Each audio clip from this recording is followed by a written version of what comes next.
come a little closer and lend me your ears. Don't worry, you keep yours while I keep mine. In each episode, we'll dig into the major stories, uncover the truth, and retrieve gems from Yada's blog. We'll discuss what's right, bark about what's wrong, wag our tails at the thrill of discovery, and take you on adventures through the exciting world we live in today. So, fasten your curiosity leash and get ready. Right then, coming to you with another episode of the Yada's Vlog on a Blog. Tomorrow's news, disseminated today. Let's dive in. Okay, Wookie. Well, Wookie really has the life. He's out there yachting and swimming in the pool, lounging in the library. We should all have that life. Hey, Roger, it's good to see you. Right? Yeah, it's good to see you. So, Roger, what do you think about the idea that Trump started bragging last night that he's going to take Kharg Island? We'll be taking Kharg Island. What do you think? Well, imagine a modern day Iwo Jima with landing craft and helicopters and stuff going in there with Marines. It'll be Marines probably. That's what they do. And they'll get some guys ashore. They're gonna, but how long can they keep them there? How much support is it going to take to make them survive? To let them survive? I don't think Iran's going to take that lightly. I think there'll be some pushback on it. Yeah, we talked about the fact that he was bragging about it 2 months ago, that he was going to take Kharg Island. And the issues to me were, first, yes, the U.S. military can absolutely take that island and every one of the other islands in the Strait of Hormuz and Persian Gulf. Absolutely, they can take them. But there are some issues here. One is that that area is very well defended by Iran, and they cannot take them without casualties. So Americans are going to die to take them. How do they hold them is the next question. Because the Iranians have all manner of artillery and drones and missiles that are set up to bomb it. So how many casualties would they take to try to hold it, and how long could they hold it? The next issue is that if you're going to go there, then and on any of these islands, then you have to take the shore. You've got to go ashore and take that first ridge line. But the first ridge line is now vulnerable to the second ridge line. And that's vulnerable to the third ridge line. So when do you stop sending men inland into Iraq or into Iran? And then the issue becomes, what happens when the Iranians capture the first POWs? And then my biggest question of all is, like your Iwo Jima example, so what? What's the point of all of the death and suffering? What do you gain by going there? If you could open up the Strait of Hormuz so you could have any boat that wanted to come and go, do so, you would have done so, but you can't. So what's the purpose of controlling Kharg Island or any other island along the coast if you can't control the strait, and if it's too dangerous for commercial ships to sail? What's the point? That's exactly right. Iwo Jima was taken because it was a stepping stone to get the bombers to be able to reach Japan. So they had to take it. But Trump's got platforms for aircraft all around the Middle East. He doesn't need that. He doesn't need to take Kharg Island. I think it's a braggadocious point for him. I think he wants to do it because he says he can do it. And when public opinion starts to turn on him with this, as it will, and there starts to be some casualties, how is he going to handle that?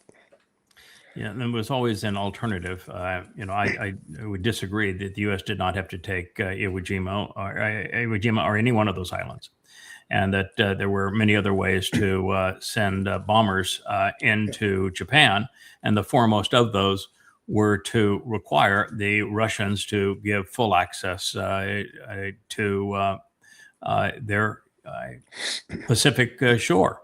And if they had done so, and they didn't have any choice, the Russians were dependent upon American food and parts and ammunition and weapons. And so they would have, for a while, they would have loaned it to the Americans. They lost 25 million defending Russia. They're not going to throw it all in on giving Americans access to their Pacific seaboard. And once you have that, you fly bombers all day long and the support fighters from the Aleutian Islands down to the Russian coastline and then over Japan.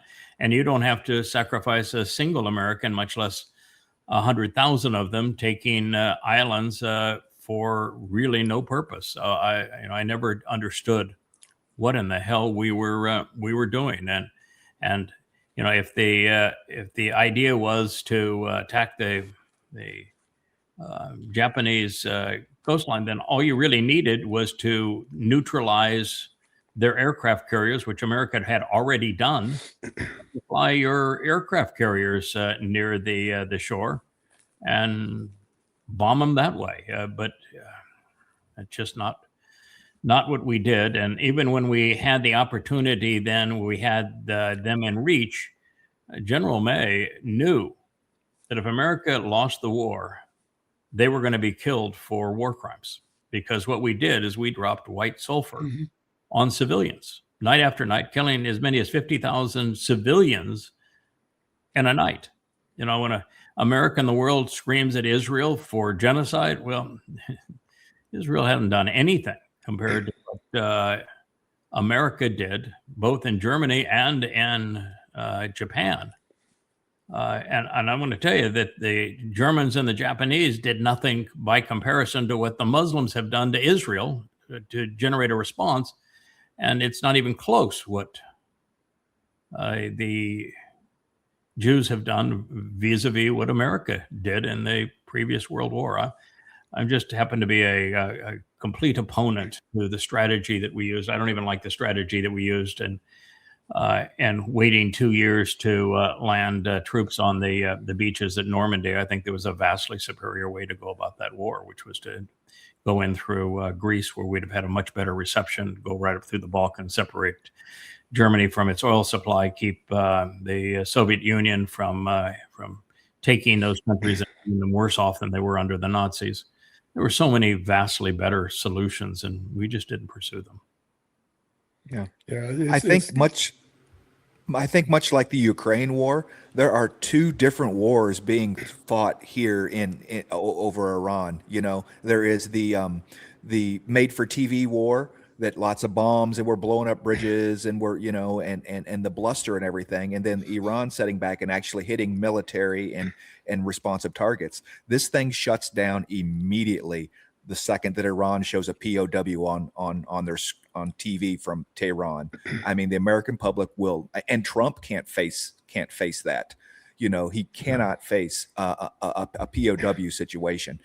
Dead soldiers is one thing, because they can hide those numbers. They can hide that behind, they can hide those numbers. Faulty they can hide reporting, those scenes from TV. And blame it on all manner of things. Back we did in the Iraq invasion. Everything about Iraq and Afghanistan was fake. I traced the first 500 deaths of Americans in Afghanistan and Iraq, and there wasn't a single accurate report by the Department of Defense. Every single report was dishonest.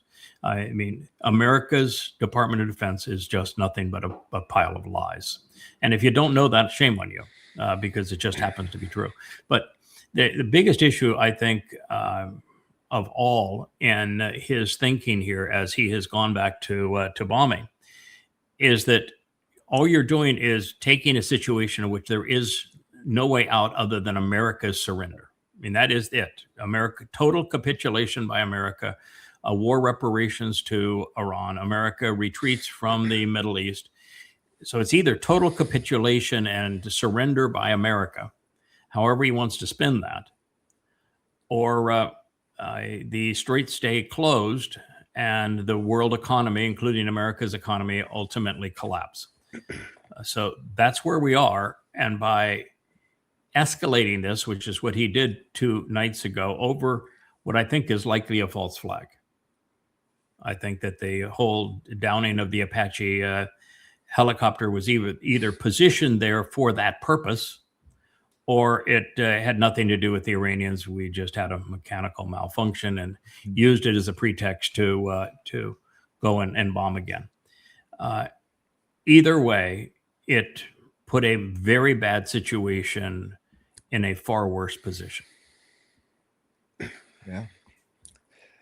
Well, you gotta, the kind of the question that I ask myself, and it goes back to any war, but especially this one, is how much influence do the high echelon military commanders have against the commander in chief? You got politics pulling in different directions. How is Trump being advised? Is this 100% Trump's decisions? Do the American commanders have anything to say about it at all, or are they just saying, yes, sir, let's go do it? Well, I don't think there's any chance, I mean, none, that anybody who is rational and informed could come to the conclusion that this man is anything other than insane. Now, we know him as demon possessed, but being demon possessed does make you mad.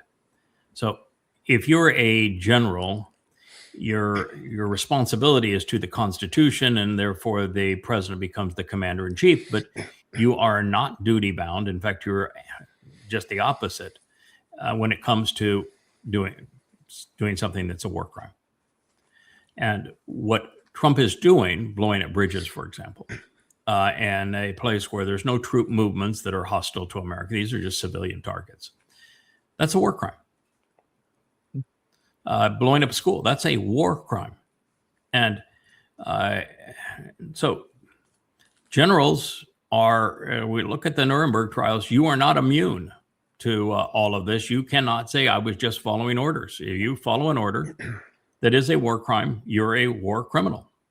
And the world takes a very dim view of that kind of thing. So in terms of his cabinet, he surrounded himself with a bunch of clowns. Sycophants and clowns. So there is nobody in his cabinet that's giving him any advice. An orange man here doesn't listen to anybody. He has a very short attention span. He doesn't read. He doesn't do briefings. And so it's not listening to anybody. All he wants now is a way out. And he's desperate for a way out. But he wants a way out that he can save face, and there just is none. So he's just lashing out at all manner of things. And now, in terms of why he went ahead and participated in this war, I am one of those that would say, yeah, it's true that Netanyahu was a broken record of regime change, which was impossible, and we knew it.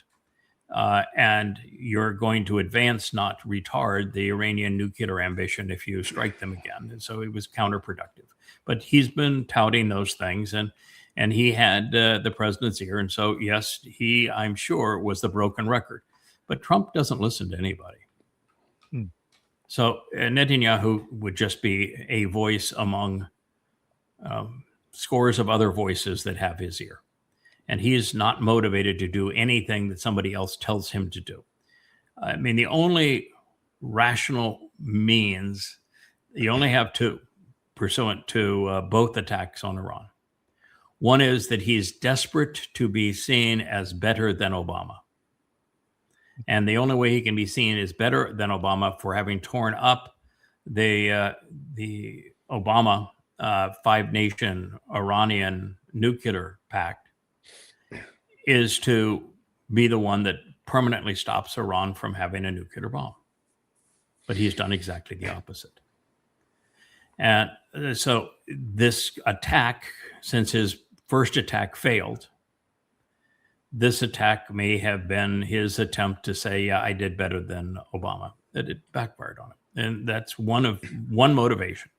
And that's the one he keeps on repeating. Iran's not going to have a nuclear bomb. And actually, Iran very likely already has a nuclear bomb, and the likelihood that it has a nuclear bomb is based solely on the last two American strikes. So he caused it. He didn't prevent it. The second thing is he could do it because he is a big enough piece of shit that he could do it to preclude more focus on the Epstein files, where he is clearly a pedophile and he's a rapist. And those are impeachable crimes. So those are the only two justifications. There are no other for the Copper Con, other than he's Satan and he likes death and destruction. I mean, you guys got any other ideas as to what could have caused a man who claims to be so bright, so in charge of everything to have made two such horrendous blunders? Well, he seems to be working at it. Yeah, it's insane to me to see a person like that, as insane as he is. Even well, he got elected. People didn't think he was insane, but since then he has shown his true colors. There's no going back now. It's just Yeah, I would agree with you, and take it to at least to a point. None of us knew that Donald Trump was demon possessed, or that he was literally insane when he was running as for 47. right. We knew he was a revolting sexual pervert, and we knew that, and there was no doubt about that. And we knew that he was a malignant narcissist. No doubt about that. And we knew that he said some of the dumbest, most ridiculous things in the history of somebody in a position of power that probably no one ever in the history of the world, including Muammar Gaddafi. I mean, even Pajama Man. I don't think anyone in a position of power has ever said as dumb a things as he did under his first term, until you compare him to his second term. So we knew that he had a trash mouth. He was vicious to everybody, including his own supporters, that he had no morals whatsoever, that he was a sexual pervert, and he was the worst form of narcissist in his first term. Is that fair? Yeah. But there's a far cry between that and demonic and absolutely insane.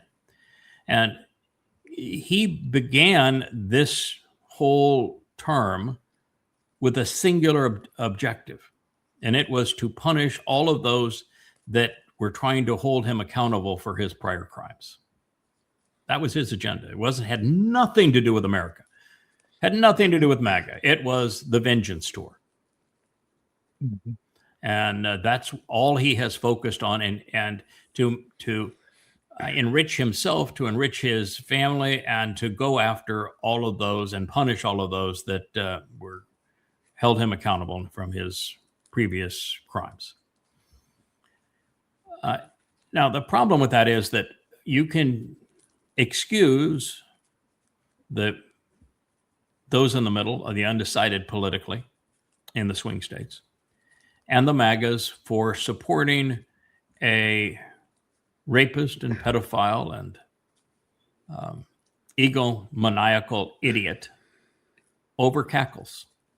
I mean, so long as the Democrats continue to run unqualified Marxists, then they make the choice of belligerent moron appealing.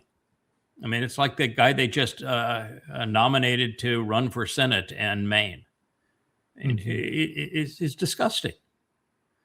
And, it's all the people that they're parading around are Marxists. America is not a Marxist country. I know the Democrat Party is, but America isn't. And so I understand how people voted for him. If I was political and my choice would have been the same. I would not have supported Cackles and her Marxism and her total incompetence. And I would have compared to what Trump was in his first term. I would have. So I understand that. But even before he swore the oath of office, he was saying insane things like, turning Gaza into resorts and moving them into the Sinai and into Jordan. And I mean, it was just one insane statement after another, making Canada the 51st state. And as he began this parade of, really, that's insane, pal, it became obvious that he was not well. And then we went immediately to our knitting and say, well, this is not the election you want to win, because the prophets were very clear that whoever's the head of the United States, when the clock ticks by Shabuah in 2026, May 22nd of this year, that person is the great betrayer. That's Rahab. That's what the Christians would call the Antichrist. He is Satan incarnate. And so you just punched your ticket, pal. What I find is so amazing is that support of Trump is defining what it means to be a Christian. Mm-hmm. And Trump, Satan, Jesus, all the same. Yeah, and the behavior's allowed too. I mean, it's just ask for forgiveness and all that's fine, right? I mean, that's the idea. That's the only thing Well, he Christians doesn't have even to ask hang for their heads. forgiveness. Yeah, he doesn't want any forgiveness. No, he's Right. God. Right. I just meant his followers. You know what I'm saying? That's their whole. Yeah, I'm not even sure their followers are asking for forgiveness. They wallow in this shit. I mean, it's the same 38% that were hardcore MAGAs that are still hardcore MAGAs. They haven't gotten their head out of their tuchus. Right. It's really pathetic if you're a Trump supporter, really. And the ones that are influencers that are no longer Trump supporters who made their fame and fortune by being MAGA supporters, the only reason they're not Trump supporters is because they're just too anti-Semitic. Mm-hmm. And they found that there's more popularity and therefore money in being an anti-Semite today. Yeah. Yeah. Pretty sad situation.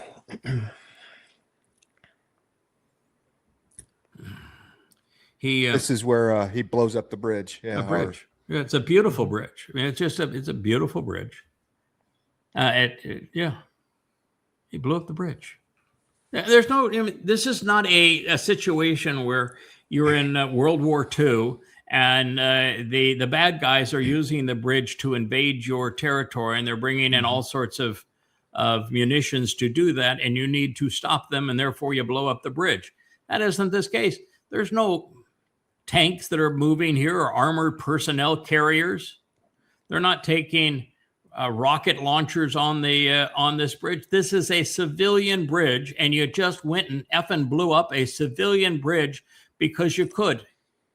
This is the ultimate bully in a sandbox, and he's become the scum of the world. Absolutely. The water reservoir is what screams to me. The water reservoir that feeds 20,000 people in the desert.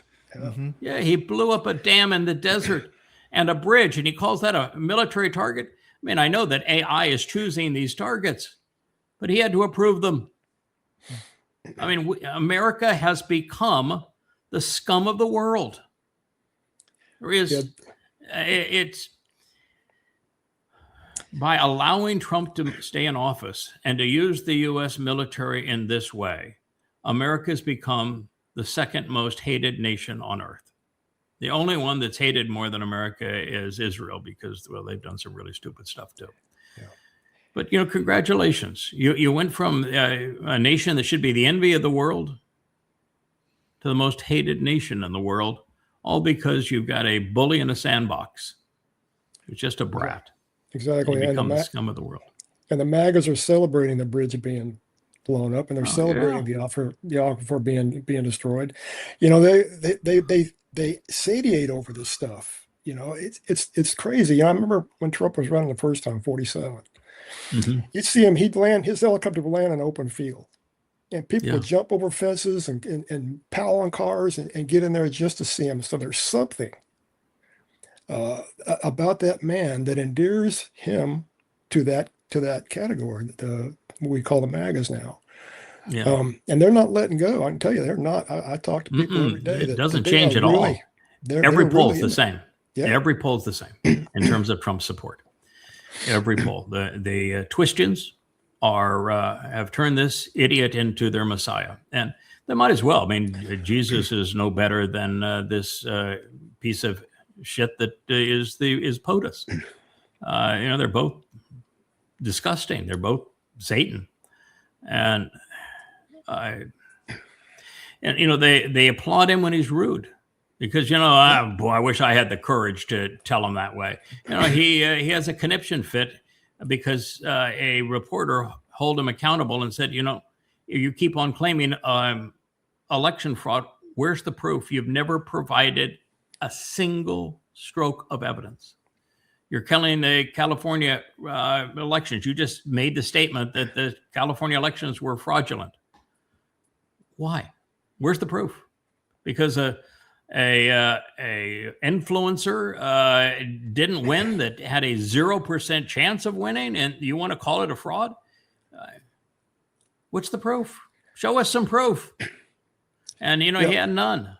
And then he said, sir, why are you talking about going back to war with Iran? You campaigned saying that you were going to be the peace president and no wars. He says, I never said anything like that. She says, yes, you did. And then, of course, he has a conniption fit, throws down the mic and walks out. And the MAGAs are saying, damn right, he should have. She was disrespectful. How could you be disrespectful to Satan? Right. Well, I read a long time ago somewhere, I don't remember where it was, but if it basically said that if you create a lie and you repeat the lie long enough and hard enough, eventually the lie will become truth. Yeah. So perceived as true. It doesn't ever become true, but it gets perceived as true. Yeah. Yeah. Yeah. It was Barnum, who of Ringling Brothers, the circus, which I don't think exists anymore. But you can fool most of the people most of the time, and all the people some of the time. And I think that is what we're running into here. And he has no competition because the Democrats are literally mind dead. I mean, I guess to be a Marxist, you do have to be ignorant and irrational. That's all true. But still, there is no alternative because the voice of the Democrat is so shrill and so socialistic and so unqualified that he's eating them up alive. We have to give him credit for one thing. He is very good at being bad. There has never been anyone that's as good at being obnoxious and bad and vicious as is Trump. So they're afraid of him. He basically has most of the media on his side. Well, Fox is supporting him. There are other members in the media. I think I read something also back And when the Spanish soon CBS, during the Spanish-American War, where Hearst and his newspaper in California actually gemmed up the population to support that war. Mm-hmm. So, the press can make it happen. J.P. Morgan bought most of the newspapers in the United States to justify World War I and America's entrance into it and the sinking of the Lusitania to justify it because he would have gone bankrupt if America hadn't joined the war and supported the loans that he had made to the UK and keep the UK alive, or he would have gone broke on all of those loans. So it's buying the media to do that is a very successful tool. It was done to create World War I. The media knows that they make the most money during wartime. So they're very happy to be in war. And today, Trump runs the White House as a godfather, as a crime boss. And it is with all of the tech oligarchs, every one of them, most of whom were previously liberal. Their pocketbooks are much more important. Money is much more important to them than morality because all of them have capitulated to Trump buying influence by promising that he won't turn the feds off on them and he will take the feds off of them so they can do whatever they want to do so long as they support him. And so that's what's happened with the transformation of CBS, for example, or X, or Facebook, or Google, or YouTube. All of these things, TikTok, they've all had the culture changed to parrot MAGA Trumpism because he has played the role of godfather over them. But this picture here, just total shame. Shame on the United States. Shame on the U.S. military for conducting that kind of raid. Shame on the pilots that dropped the bomb. Shame on the aircraft carrier they flew off of, if it was an aircraft carrier. Shame on the Arab nations for allowing them to use their airspace. Shame on MAGA for supporting this. Shame on the Republican Party. And shame on the Democrats for not being able to stop it.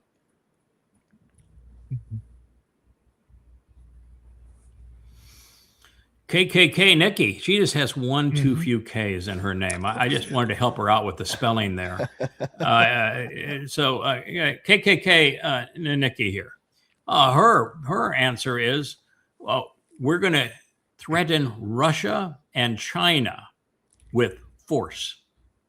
So we're going to go to war. That's the only way you can project a force. She didn't say, let's tighten the economic screws. Let's use political influence. Let's use some diplomacy. No, she said force. That'd be the military. So Nikki Haley is urging Trump to go to war with Russia and China. Well, we're at war with Russia already through a proxy in Ukraine, and we're at war with China through a proxy in Iran, both wars that we started, U.S. started. And she said, "Oh, just stop it with the proxies. Let's just bypass the proxies. Let's just go to war with Russia and China, you bitch. Stand there in front of that flag. Wear your red dress. Get your red lipstick. Fox News." Well, it looks like she wants to jump on the old Ukrainian Russian bandwagon. Let's the other Ukrainians do it. Let's get in on the fun too. Oh yeah, man, sure. It's we've squandered America's military weaponry and supporting Ukraine to bludgeon Russia and bombing Iran to bludgeon China. And neither have worked. Both have made a miserable situation in the world. And the solution is, let's bypass the proxies and go and declare war directly with them. My question is, use what force? In what delusional world do they think that the United States has been holding something back? Right?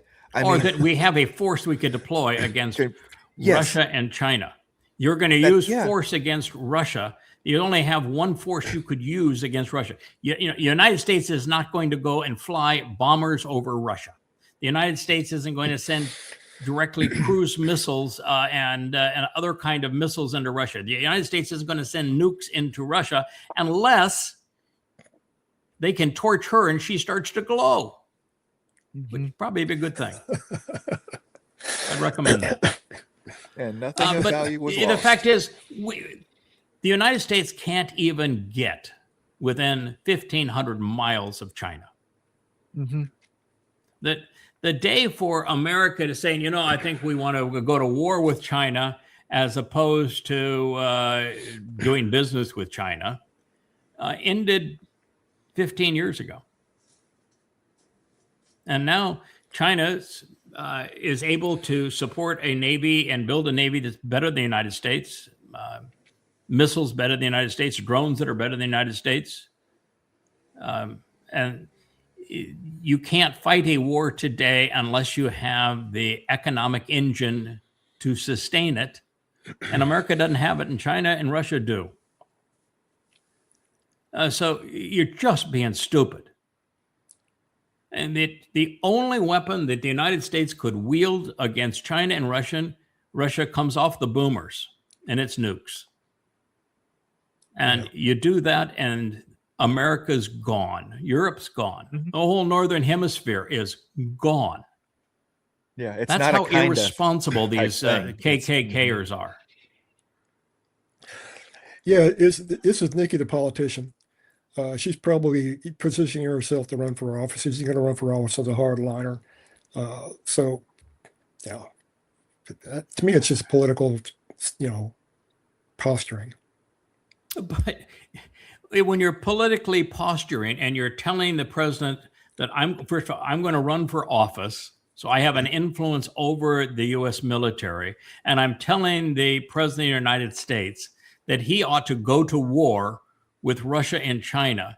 If you want to call that political posturing, then I'd say that then the guy that pulls a gun to your head on an armed robbery, he's just having a little conversation with you. Yeah, well, yeah. I'll not get upset. I agree, but stupid statements like this come out all the time from Washington, and Nikki Haley's one of the ones that caused And it. we lot of tolerate things it. that- okay. And we a lot of tolerate it. things- Yeah. Okay. A lot of things are said. I can't say a lot of things. Almost everything that is said by influencers and politicians and the religious is moronic, is just counterproductive and stupid. There rises to a level, though, of things that become beyond stupid and become criminal. I'll use the example of it is actually free speech is guaranteed by the Constitution. But you can't stand up and yell fire in a crowded theater because of the consequence of that. Saying I want you to threaten Russia with force is far worse than yelling fire in a crowded theater. That becomes criminal. You are putting people's lives at risk. Yes. I don't think that's political pandering that ought to be neglected. I think it ought to be criticized and rebuked, and I think she ought to be rebuked and shamed of herself for saying such a stupid thing. Absolutely. Someplace you got to hold people accountable, and if we don't hold people accountable for threatening World War III, that's probably makes us also immoral if we aren't willing to do that, and I think we need to do it. Absolutely.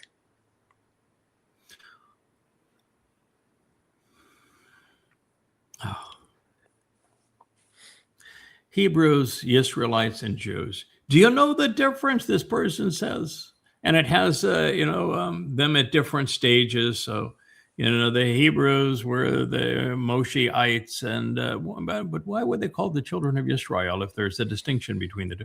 They're only referenced as Ibri when they were slaves in Egypt, and the moment that they were on their own, God referred to them as the children of Israel. So therefore, there would be no difference of any kind between the first two, would there? And the third one, that this numbskull, as God as Jews, is standing before the temple. What's wrong with that picture? They've never been called Jews. They've never been called Jews. Well, they weren't called Jews, certainly by God. And then they term Jew for someone who was one of the tribes of Israel, didn't exist until the 17th century. And the second temple was destroyed in 70 CE. So a Jew shown in front of a temple it shows that the person who is positioning this is an ignoramus. Either that or the AI that is being used is an ignoramus, or both. Or the people they're trying to influence are ignoramuses. So let's be really clear. The Ibri from Abar means on the other side. We're called Abar on the other side. When they were on the other side and in Mitzrayim as slaves. The moment they became free, they're no longer referred to as the Ibri on the other side anymore. And they're called the children of Israel. Now, Israel, the children of Israel, clearly is a naming convention. It's not an ethnicity. Very important naming convention. It's given to us by God. And Jew did not exist until the letter J was developed in 1629, when the first time it was used in any meaningful way. That's when Jesus was invented, by the way. And so when Yehud, which is one of the 12 tribes of Israel, decided that they were going to represent all of Israel and pretend that one tribe was all of Israel, that was a tragedy. And so they weren't referring to themselves as Israelites anymore, but instead as Yehud, one of the 12 tribes, the other 11 don't matter. When we're all going to call ourselves the same tribe when that doesn't apply to us. And then when they decided that they would change that name to write Yahweh's name out of their name, Yahud is Yahweh and Dod, Yahweh's beloved, that was one of the greatest crimes that people have ever done to themselves. And it's just a tragedy that they did this. And then to carry on the lie, it's worse than pretending that there are Palestinians. There are no Jews on the planet. There are no Palestinians on the planet for different reasons. But this is a tragedy that we don't know these things. And particularly when the truth is so obvious. It is a tragedy. And it would still be that way if it wasn't for somebody that I know that's decoded it, translated the Dead Sea Scrolls and brought it to light. Got it. And otherwise, the whole world would still be in darkness. And now there's a few that are seeing the light. Yeah. So, have you ever heard of anybody else out there that is saying, "Wait a minute, the term Jew is a bogus term. It should never have been used. It's an affront to God. It's a disgrace to the people themselves. It's made up. It has no history. It has no legitimacy. And the term is Yahud. And if you're not willing to use Yahud, then you don't know what you're talking about. And no, Jew is not the English for Yahud. It just isn't. And Yahud use the term Jew rather than Yahud. The only people that actually call him Yahud are the Arabs trying to kill him. Right. Yeah. And they just don't want to be associated with Yahweh. I mean, that's their whole deal, is they hate Yahweh's name. As do the Christians, as do the Muslims, as do most people on earth. And that was the biggest thing that we came to realize, that God has a name. It's Yahweh.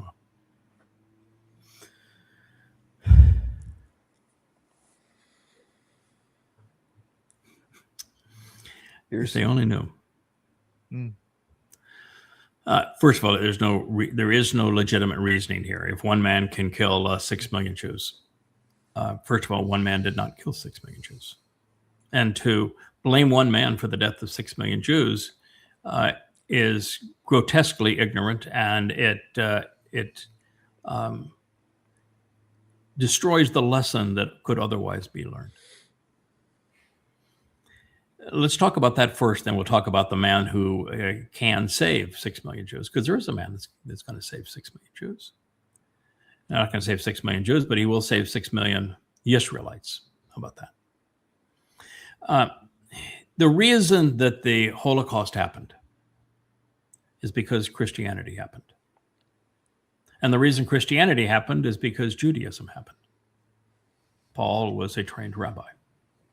And he used the rabbinical approach to create the myth of Jesus, because the rabbis had completely screwed their people and themselves out of the truth regarding the Messiah and the Son of God, who is David, and the promises that he had that he would be here in 33 CE and fulfill Passover through crucifixion, which he wrote in vivid detail, and then gave us the exact date that he would fulfill Chag Matzah.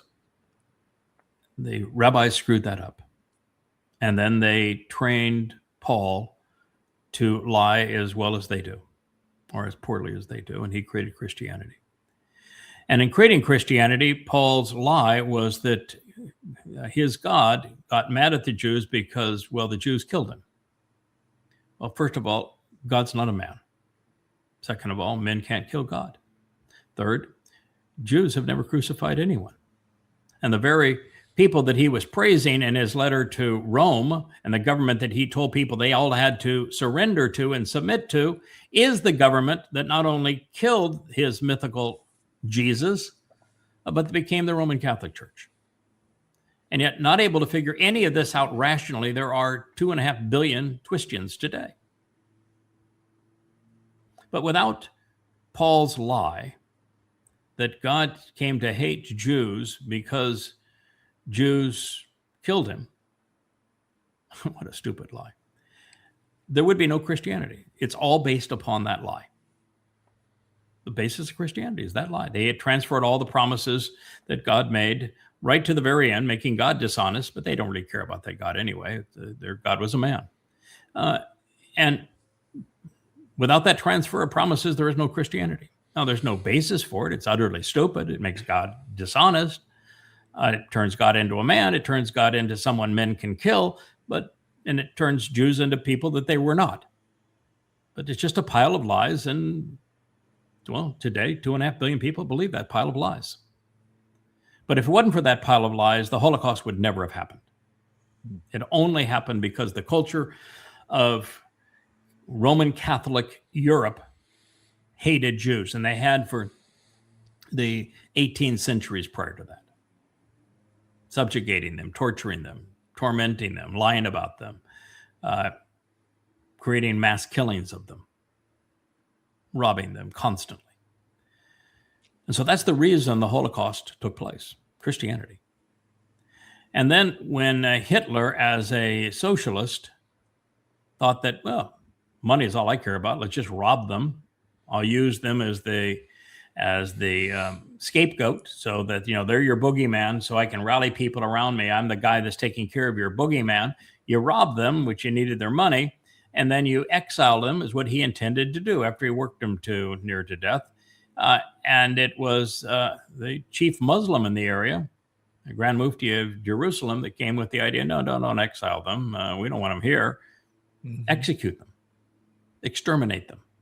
And so it was a combination of Christianity and Islam. And even with that, it took socialism, Marxism, because that was the belief system of Hitler's Nazi party. So it wasn't one man, it was Marxism, Islam, and mostly Christianity. That's why 6 million Jews were killed.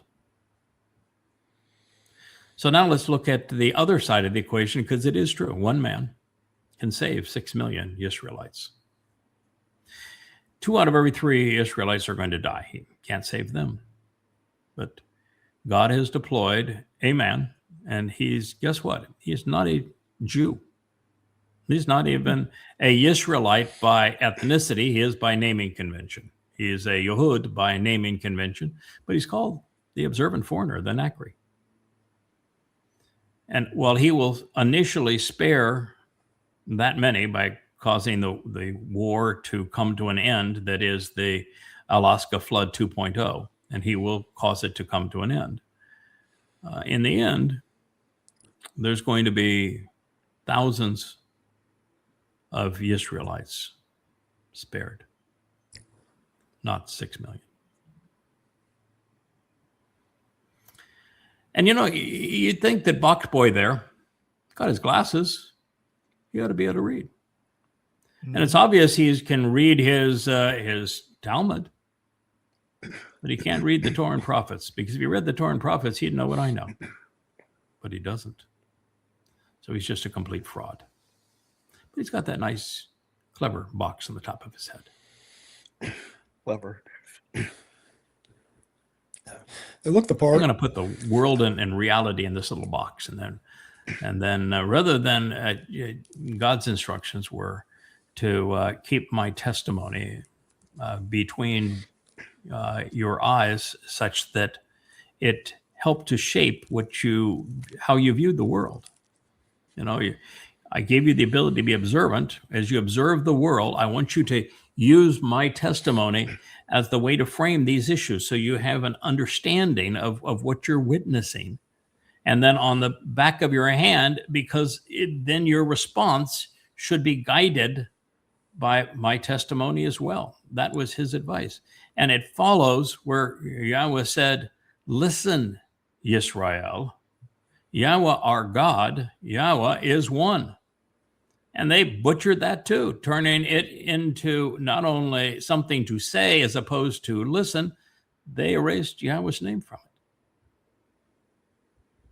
What a disgusting religion. Most anti-Shem religion in the history of the world, against the name. Yeah. Box Boy. Rabbinical Judaism is the ultimate control mechanism. Everything goes to the rabbis. It's been very successful, difficult to get out of, from what I understand. Yeah. There was a period where Twistianity, particularly about the point of Theodosius, which was 4th early 5th century, late 4th century, in the Eastern Roman Empire, when he said that Christianity is going to be the only lawful religion, and that he, as emperor, was head of the religion, and you either capitulate the religion or you were dead. And Roman Catholicism, from that point on throughout Europe and that part of the world, was something you either obeyed or they tortured you to death. Islam is something in an Islamic country you either capitulate to or they torture you to death. So religion is a control mechanism for sure. Jews have long had a house divided between those who capitulate to a nationalized religion and those who were opposed to it.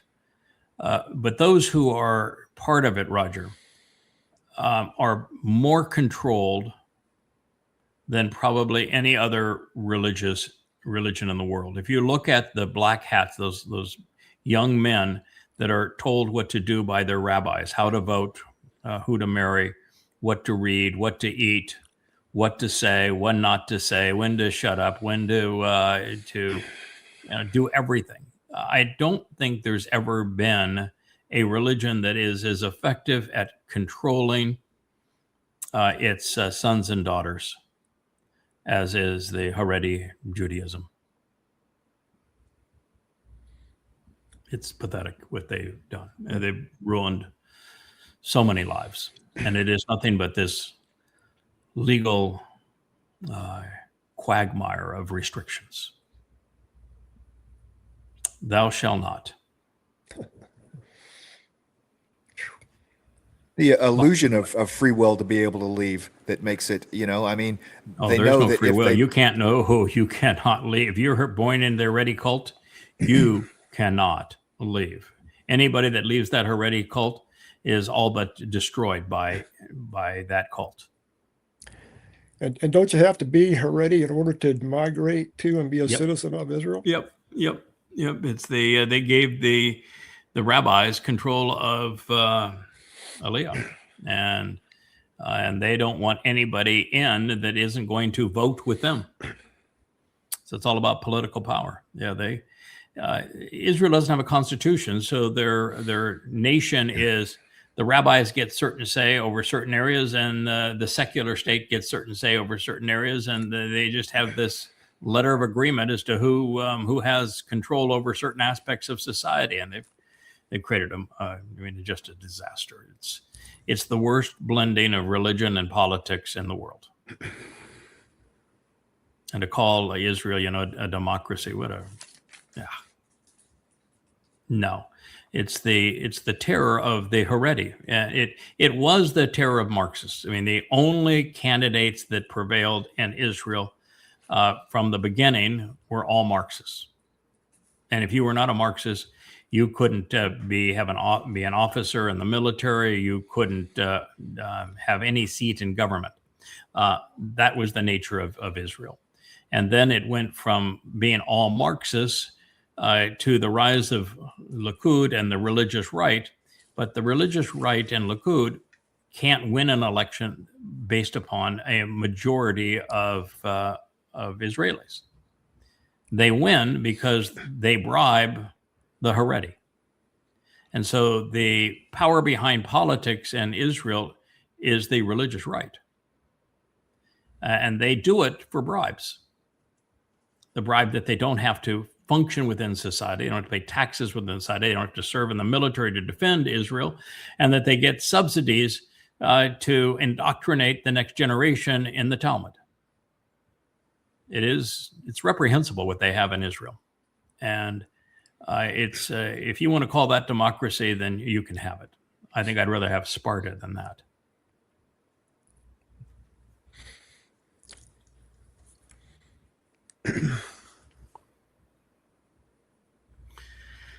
Iran will have to pay the price for stalled negotiations. Isn't he the fellow that I think it's 32 times now that says we're really close to a deal? It'd be a great deal. Strait's going to open immediately. Be a great deal. And we're another 2 days. We're just 2 days away. I think he said that 32 times now, hasn't he? And then he has to go and bomb bridges and bomb dams because they stalled the negotiations. Well, the fact is, there's only been one time that there has been an agreement, and that is when Trump agreed to the 10-point plan of the Iranians, and then afterwards he read it and said, "Oh, I can't agree to that," and went and reneged on all of it. So my line here is that the beatings will continue until morale improves. Yeah, that is exactly the mindset of this POS. Beatings will continue until the morale improves. Yeah, I'm going to beat them into doing a deal with me. I don't have a deal that appeals to them that would be fair for everybody. I cannot negotiate a deal on its merits. So I'm going to beat them up until they do the deal that I want done, because I am incapable of actually negotiating anything that's reasonable.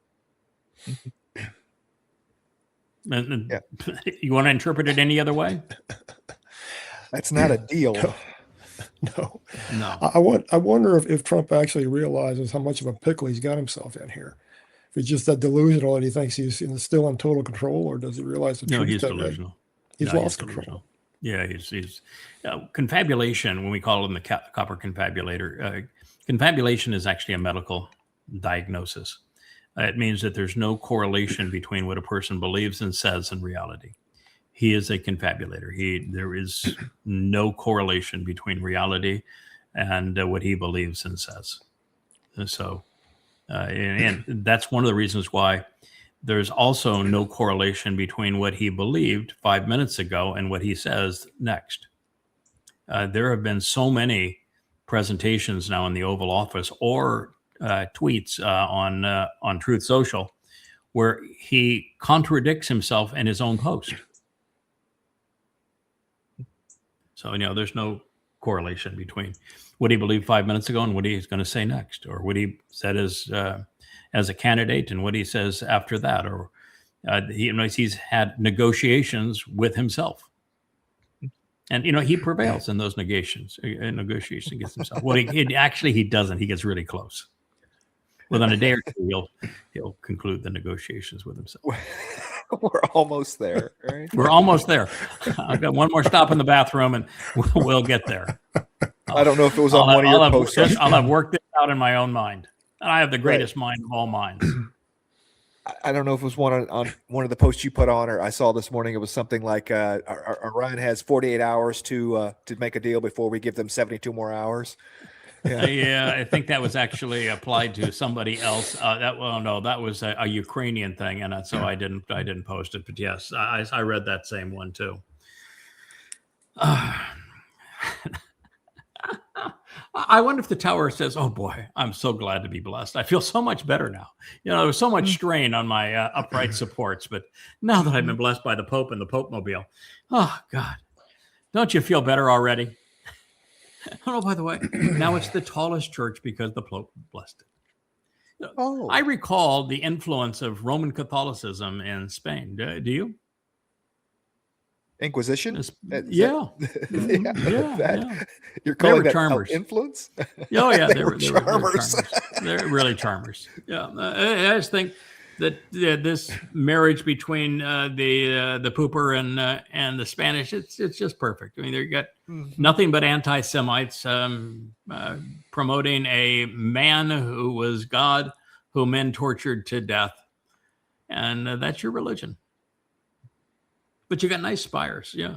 And they're blessed. Oh, not only tall spires, but they're blessed. You got that going for you. It's an edifice to the biggest grift ever. The biggest. Yeah, I think it's the single biggest grift in human history is the fraud that is Jesus. I don't think there's any bigger grift. It has made so much money for so many people. It's been so effective in controlling people, and the obvious conclusion from the evidence is he never existed, and he was nothing but a product of identity theft. So all these people dressed as religious morons, all these buildings, they're for someone who never existed, and for a religion that's exceedingly appalling to God. God despises Christianity with every fiber of his spirit.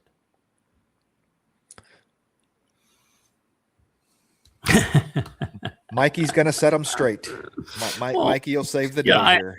Before I did this, there was one that came, it's last in, first up. And before this, when we were noticing this was the retaliation and they sent missiles into Jordan, Bahrain, and Kuwait, I said, I'll bet you anything that MBS is going to resolve all this with a strongly worded condemnation. And that'll fix it all. And then here was the strongly worded condemnation. And so it was actually more funny when it was presented in the order that I responded to them. But boy, we are safer now. Nicely done, MBS. Another strongly worded condemnation is just what the region required. I'm sure that's going to fix everything. You guys knock it off, or I'll send the Pakistanis in. Right? Yeah, I'll send them. Yeah, and that's worked out really well, hasn't it? What have the Pakistanis done? Yeah. It was interesting. In Israel 2 days ago, Netanyahu said we had to strike because we had confirmed intel that Iran was going to deploy a nuclear bomb. That came directly from Netanyahu. We had to strike because we had confirmed intel that Iran was going to deploy a nuclear bomb. Which means they have nukes. Boom, right there. He said, yeah. Well, I mean, Netanyahu and that government have lied a lot. I'm not so sure that I would take that to the bank. What I would take to the bank is that they had the ability to have a nuclear bomb for the last 20 years. And the United States and Israel have put them in a position where they have no choice but to develop their bomb. And they are partners, economic partners with 3 countries that all have bombs that want them to survive because they're very important to Russia, North Korea, and China. And so the likelihood of them not having a bomb now is nil.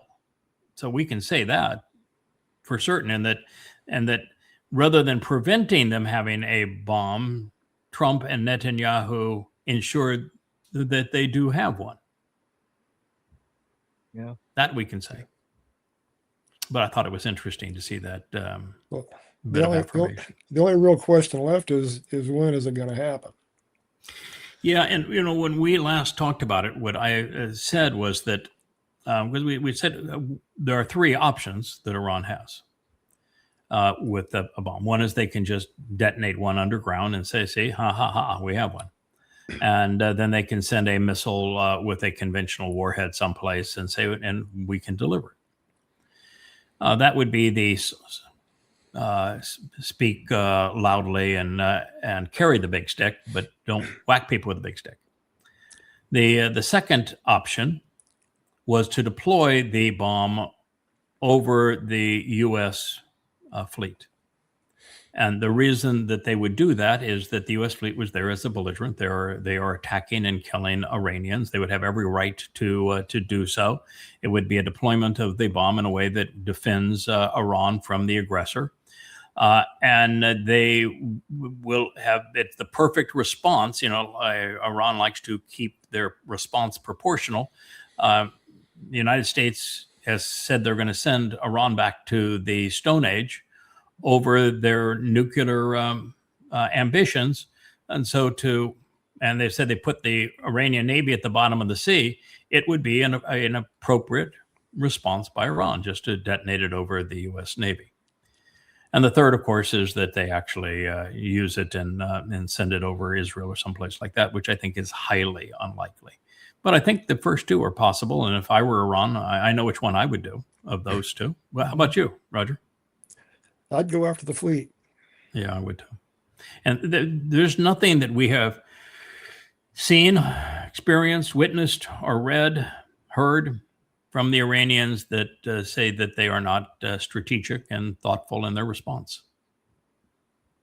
And if that's the most rational response, that's the one I would expect.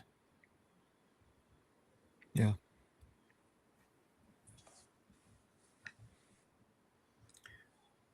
Been watching some of these on the television at night. These Yeah, I'm going to say protests going something on. that is going to put me, I'm sure, in hot water with some people. I have no sympathy. I do not care. I really have no sympathy. I am Celtic by my DNA says I'm Romeo Celtic. The Romans spent a lot of time up there beating the Celts up, and so there's a place in northern France where the Celtics and the Romans cohabitated for a good long while, and the DNA takes me to that place. So from an ethnic point of view, Northern Ireland would be my forefathers. Although it's an interesting thing. I don't know if you know this or not, but if you go back 10 generations, there's not enough of your forefathers in you to even amount to a conversation. And if you go back 20 generations, just 400 years, it's not even a rounding error. It's literally nothing. And for people to say that they are a Israelite, you have to go back 2,000 to 4,000 years, and it's nothing. Anyway, this is my ethnicity, and I feel nothing for them. And the reason I feel nothing for them is because they have become one of the two nations that's the most anti-Semitic in the world. That there's four nations now that lead what was the old Roman Empire and anti-Semitism. And one actually would be outside of the old Roman Empire, but Ukraine, Greece, Spain, and the worst of them, Ireland. And so they have been the worst, most vocal, most vile anti-Semites. I don't really care what happens to anti-Semites, other than I want them to suffer recompense for what they have done. So today they're screaming at the Marxists who have allowed the Muslims in, at the Muslims who have come in, and they're being vicious in response to the Muslims and rioting in defiance of the Marxists. But they're Christians, and they're going to be anti-Semites again the next day. So I really have no sympathy for them. I will tell you that I witnessed the crime. I'm sure everybody in the world now has seen that video where the Muslim, the first thing he says, he's kind of a mumbler, but it's as close to Allahu Akbar as anything you're going to hear. And then he mumbles something that's unintelligible. And then he takes his knife and he starts sawing on the man's already bludgeoned and beaten. And he starts sawing on his throat. And it's some citizens that have the courage to whack him, and so that and I don't know if the man has subsequently died or not, but they whack him pretty good, and he gets arrested and the like. But that was an unbelievably gruesome exposition of Islam, and it is Islam. You can quote all manner of statements. In fact, if you read Prophet of Doom, go to yadayah.com, read Goddamn Religion, the 5 volumes of Goddamn Religion at yadayah.com, all free, and you will find over 1,000 quotes that explain what you're witnessing. And the book will also explain to you how to stop it. But the fact of the matter is, it's way too late for these people, and they deserve no better. Well, wasn't he just doing what good Muslims do? Yeah, they are. It was a perfect example of a good Muslim. Yeah, and the Christians that are now saying we want you out of our home and are burning their homes down and the like, their response is no more intelligent. So Kevin, you've watched it. Do you have any sympathy for them? Oh, not at all. Any idiot could see this coming a mile away, and the cat has been out of that bag for a long. You have had a Muslim mayor of London. Okay, and I understand it. You know, it's the UK, Ireland is not, but there are Muslim mayors in Ireland too, in different cities and stuff, small Oh, of course. enclaves. This has Of been course. going on for a long, long time, Yep. and so absolutely no sympathy whatsoever, because it's absolute idiocy that you let it start to begin with. You know, Well, last time I was in the UK and went to London, I made a promise that I would never return. Yeah, me too. I was there in '93, and I didn't want to go back either. Yeah. And it's much worse now than it was then. But yeah, never going back. They did this to themselves. You made your country a cesspool.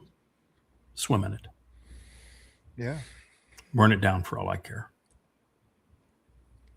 And no one has the stomach for what it's going to take to, I mean, not that they don't. Okay, I'll just say it. They don't have the stomach for what it would take to clean this up. It's not going to happen. You know, this idea that they can go through and burn.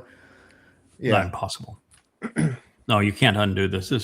This is the curse of Angela Merkel. She's the one that opened the doors. And Brexit was really because the British wanted out of that. And look what they did to themselves anyway. So what was the point? Well, it's like an endemic disease. Once it's in your system, you can't get it out. I can't get it out. That's why God said, don't associate with the religious and political ways of the Goyim. This is what you will do to yourself. But look at Israel. Israel has a higher percentage Muslim population than any non-Muslim country in the world. It's darn, I mean, in the part of Israel that actually gets to vote on Israeli politics, it's I think 2/3, 1/3. But if you take in the Judea and Samaria, the Gaza areas, and the other areas controlled by the PA, and you count them all, there are actually more Muslims than there are Jews. Yeah, it's a bad situation.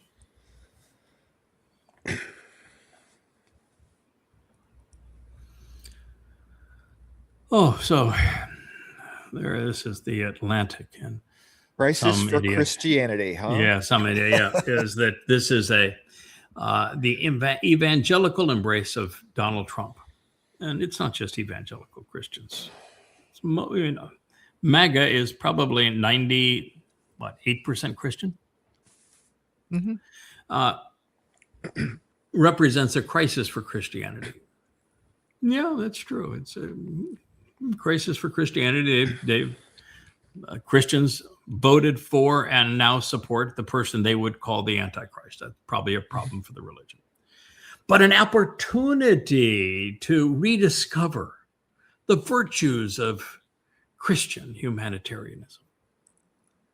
I don't even know what that means. I don't know what that means either, but I can tell you there is no opportunity here. There is. That means give me money. Yeah, Christians have a false God and obviously false scriptures that are a lie from beginning to end. So it's a religion based entirely on a lie. There is no humanitarianism that can be deduced from reviving that lie in any way. Discarding the religion, maybe it's an opportunity to discard the religion, but not to rediscover the religion. That the only opportunity there is in Trump is to recognize that we were taken again, just like we were taken by Paul in this whole story of Jesus, and it's a complete fraud. Trump's a complete fraud too. We were taken a second time. Shame on us the first time, or shame on them the first time. Shame on us the second time. We ought to come clean and walk away from politics and from religion and stop this whole nonsense, because we obviously aren't smart enough to know when we're being defrauded. That's the only opportunity. Yeah, and to call this a crisis, because I thought that it was just months ago that we were filling college auditoriums with people profaning Christianity that had never done so before, that we were filling auditorium, that churches were filling up with young with youth, Charlie Kirk, the MAGA Twistian. I mean, he was 50% MAGA pro-Trump pro-rapist and pedophile and Satan, and 50% pro-Christianity. And I mean, he's the perfect embodiment of this absolute mess and fraud. You know, what's also interesting here is they have their Bible up there on the top. They're not smart enough to know that Bible is the same word in Hebrew that would be Babel, and it means to confound and confuse by intermixing. And that book, 85% of it is the Torah, prophets, and Psalms, and it in every possible way condemns that addendum at the end of it, which contradicts everything God had to say. And so the very book is a living lie. It is the nature of Babel, right there. It is the nature of lie. They have commingled Babel, truth and lies. They tacked a whole pile of lies onto the truth. To have a good trap, you have to have the bait. Yeah, you got to have bait. Yeah, if you're going to have a trap, you got to have bait. And that was the Torah, prophets, and Psalms was the bait. The New Testament was the trap. Oh, so people really don't like landlords. I just don't understand it. Mrs. Ball here says that it isn't the people's responsibility to keep the ultra rich from failing and going broke. And her deal is that the rents are going up because the landlords can't afford their buildings anymore for numbers of reasons. And one of the reasons are that office buildings in particular now have so low occupancy numbers because of this idea of remote work, which I'm going to tell you something, it's not appropriate. I know people love it, but it's not work. If you're going to be paid for a job, you need to go to the job that you're being paid to do and be among those that you're being paid to work with so that you can be witnessed at that job, doing that job, and not at your home, intermixing your own private life while pretending to be at work. It doesn't work, and it isn't working. Oh, I got an idea. How about we pay people not by the hour for homework, but for productivity? Almost like commission, and see how fast people want to go back to work in an office building. Yeah. When I was in business, I was always paid commission. And on a commission, you only make a living if you perform. Most people don't want to subject themselves to do that. The advantage of if you perform well, you may make a lot of money, but the disadvantage is there is no crutch.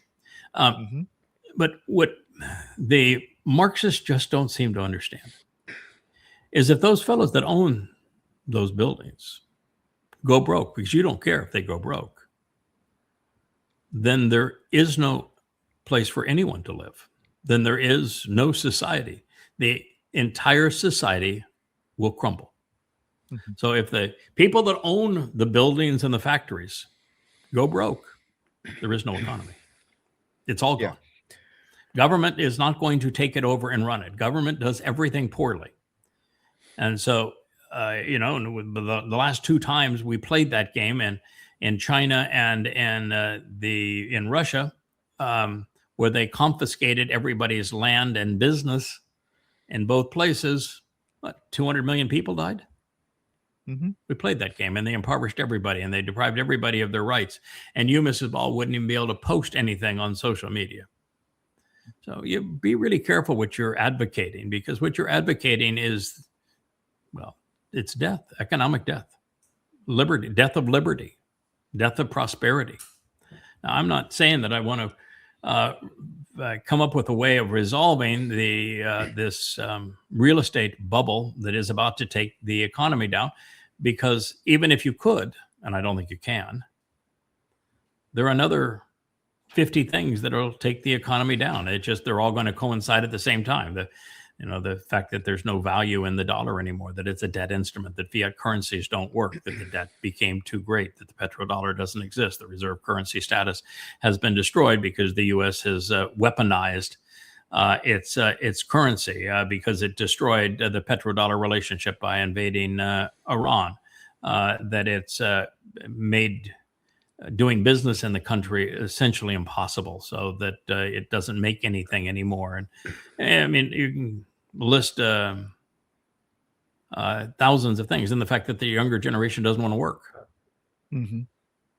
Yeah. and that The and that two generations have no idea as to why business is important and why you ought to value it rather than condemn it.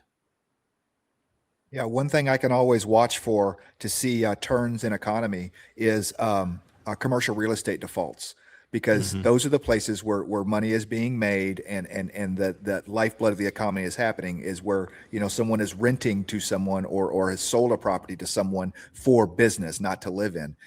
It's commercial real estate defaults. My other comment was all these office buildings we're worried about and stuff, they have water, right? Why don't we put AI data centers in those?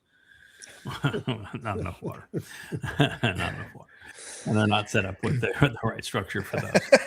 And no, they're not set up for that. But the real estate bubble is many facet, and part of it is offices across the country and sometimes across the world, because of the gross manipulation of people from a virus on the COVID-19 thing. It's a legacy of that, and we're never going to recover from it. But the other part, states like Florida, where they've made it essentially impossible to sell your property, from either you can't insure it or that you can't get a loan on it. So there's just one place after another that is that's imploding economically. It seems like for a long time there were a lot of props propping things up, and the props are starting to fall away. The U.S. economy, because it's a fiat currency, is based on faith. It's like a religion. And so long as people believe that it's okay, no matter how bad a shape it's in, it stumbles along. But it's like all belief systems, when somebody actually points out that it's just a fraud, and people begin to see that it is a fraud. You're holding a debt instrument that has no value, and the value has already been destroyed 99%, and now they're going to destroy the 1% that you have by another 99%. And people point that out, then the whole thing just crumbles, and that's what we're witnessing now.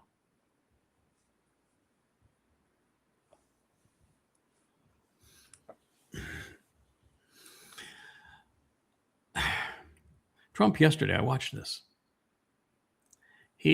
First he says, I love inflation. The reports came back that inflation is higher than it's been in quite some time, 4.6% in America, and racing towards 6 to 8% in America. And he actually says, I love inflation. That's a great report. We love inflation. I love inflation. The Democrats said, well, we won the midterms right there. No, you don't, because, Marxists and inflation are coterminous. So you can't run on inflation. Sorry, Marxists. But he did. He said, I love inflation.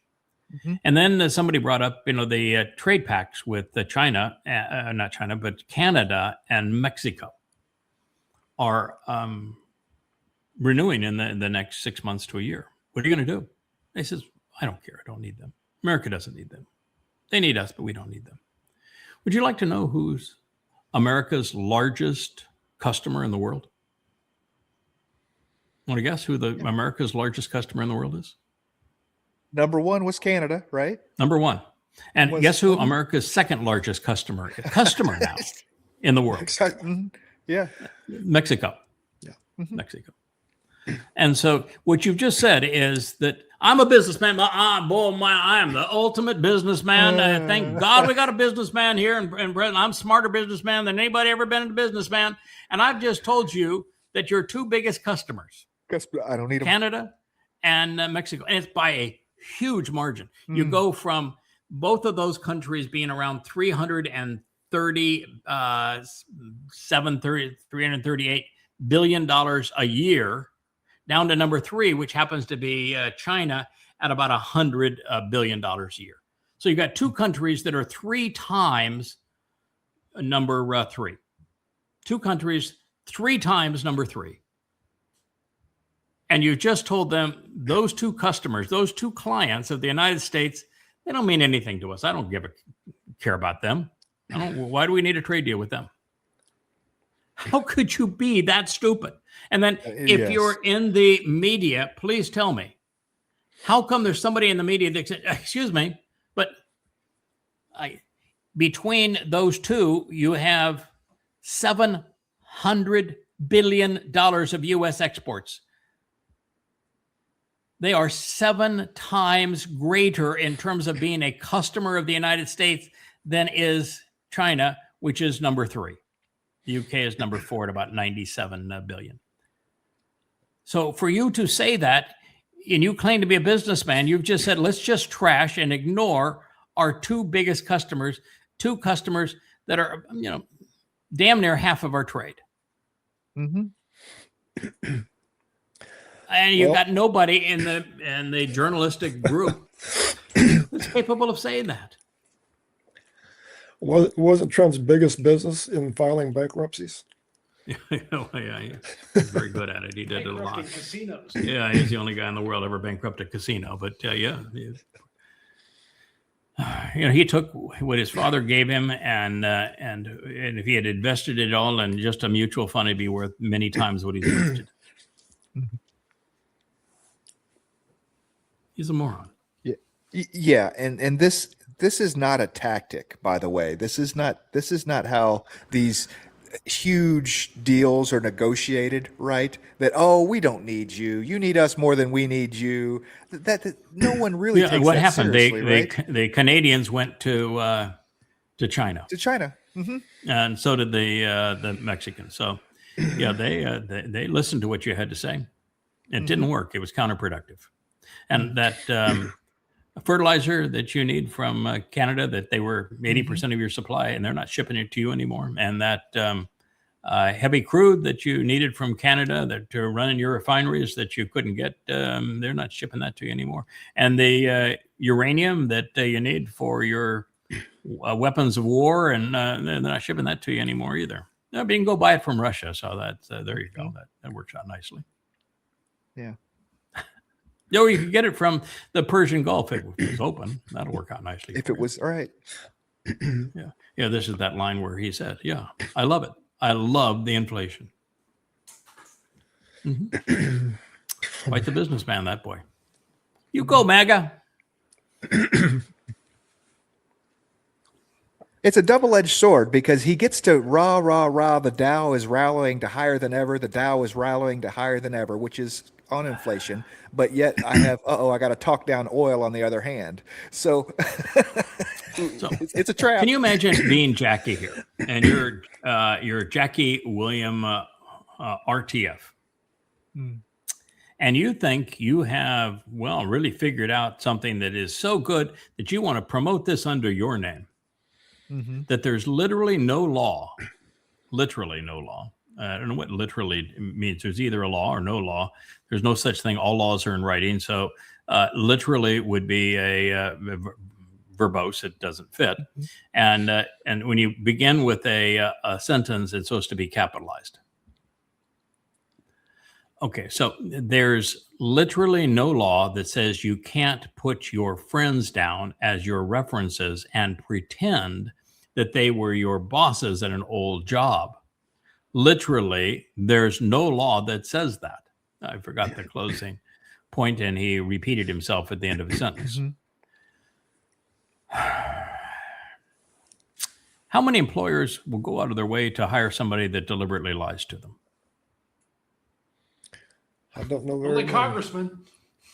So, pal, the reason you don't do that is not because there's literally no law, is because if you do that and you get caught at it, not only will the company fire you, but they'll go after you for cause. And to promote that people should do something because that is immoral and would work against them, you are really scum. I mean, it's one thing to think it. It's another thing to pretend to be able to write and to write it. And then to Jackie, there is literally no law that says you can't lie. There's actually no law that says you can't commit adultery either.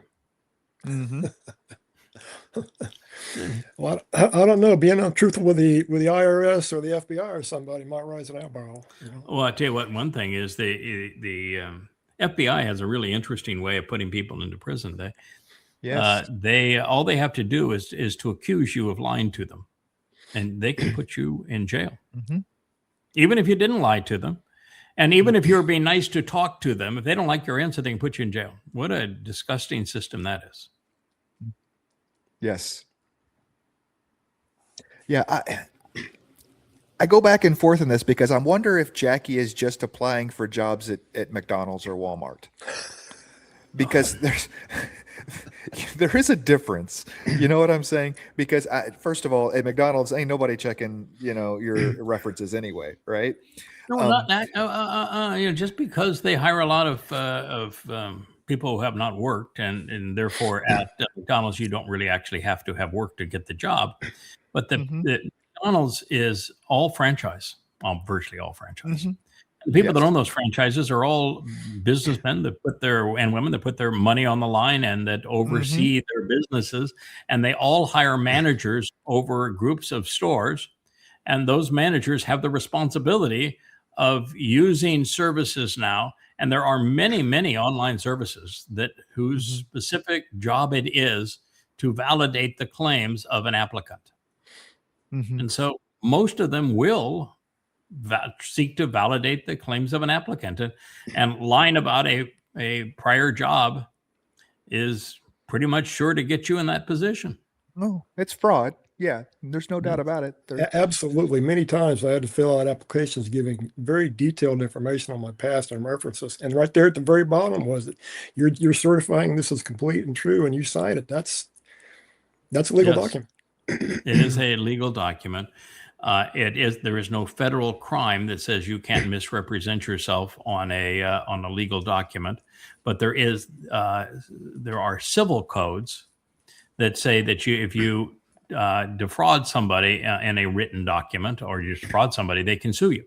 So you can be sued for fraud.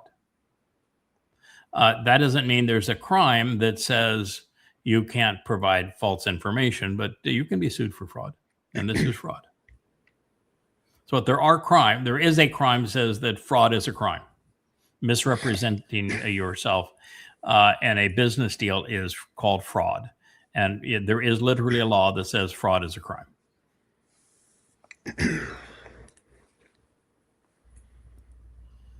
Here's the MBS statement again. Yeah, I guess I'll bet MBS retaliated almost immediately with a strongly worded statement, and I'm sure he did. Yeah, we did. Yeah, we read it. Thank you. Did they wake him up? Did they wake him up, or wait till he got up in the morning? Is that the same as getting a darn good talking to?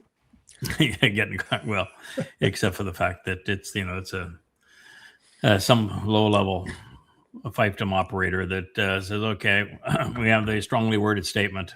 Fill in the blanks. The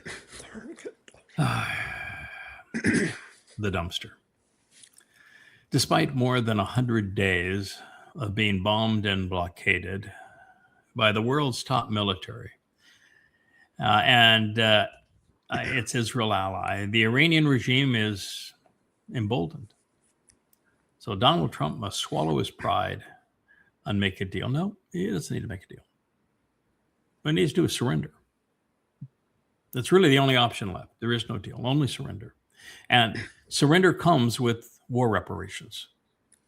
And those war reparations are more than the release of $28 billion that the U.S. stole, more than removing all sanctions, which should never have been there in the first place, but also repaying for all the damage that America did in this war.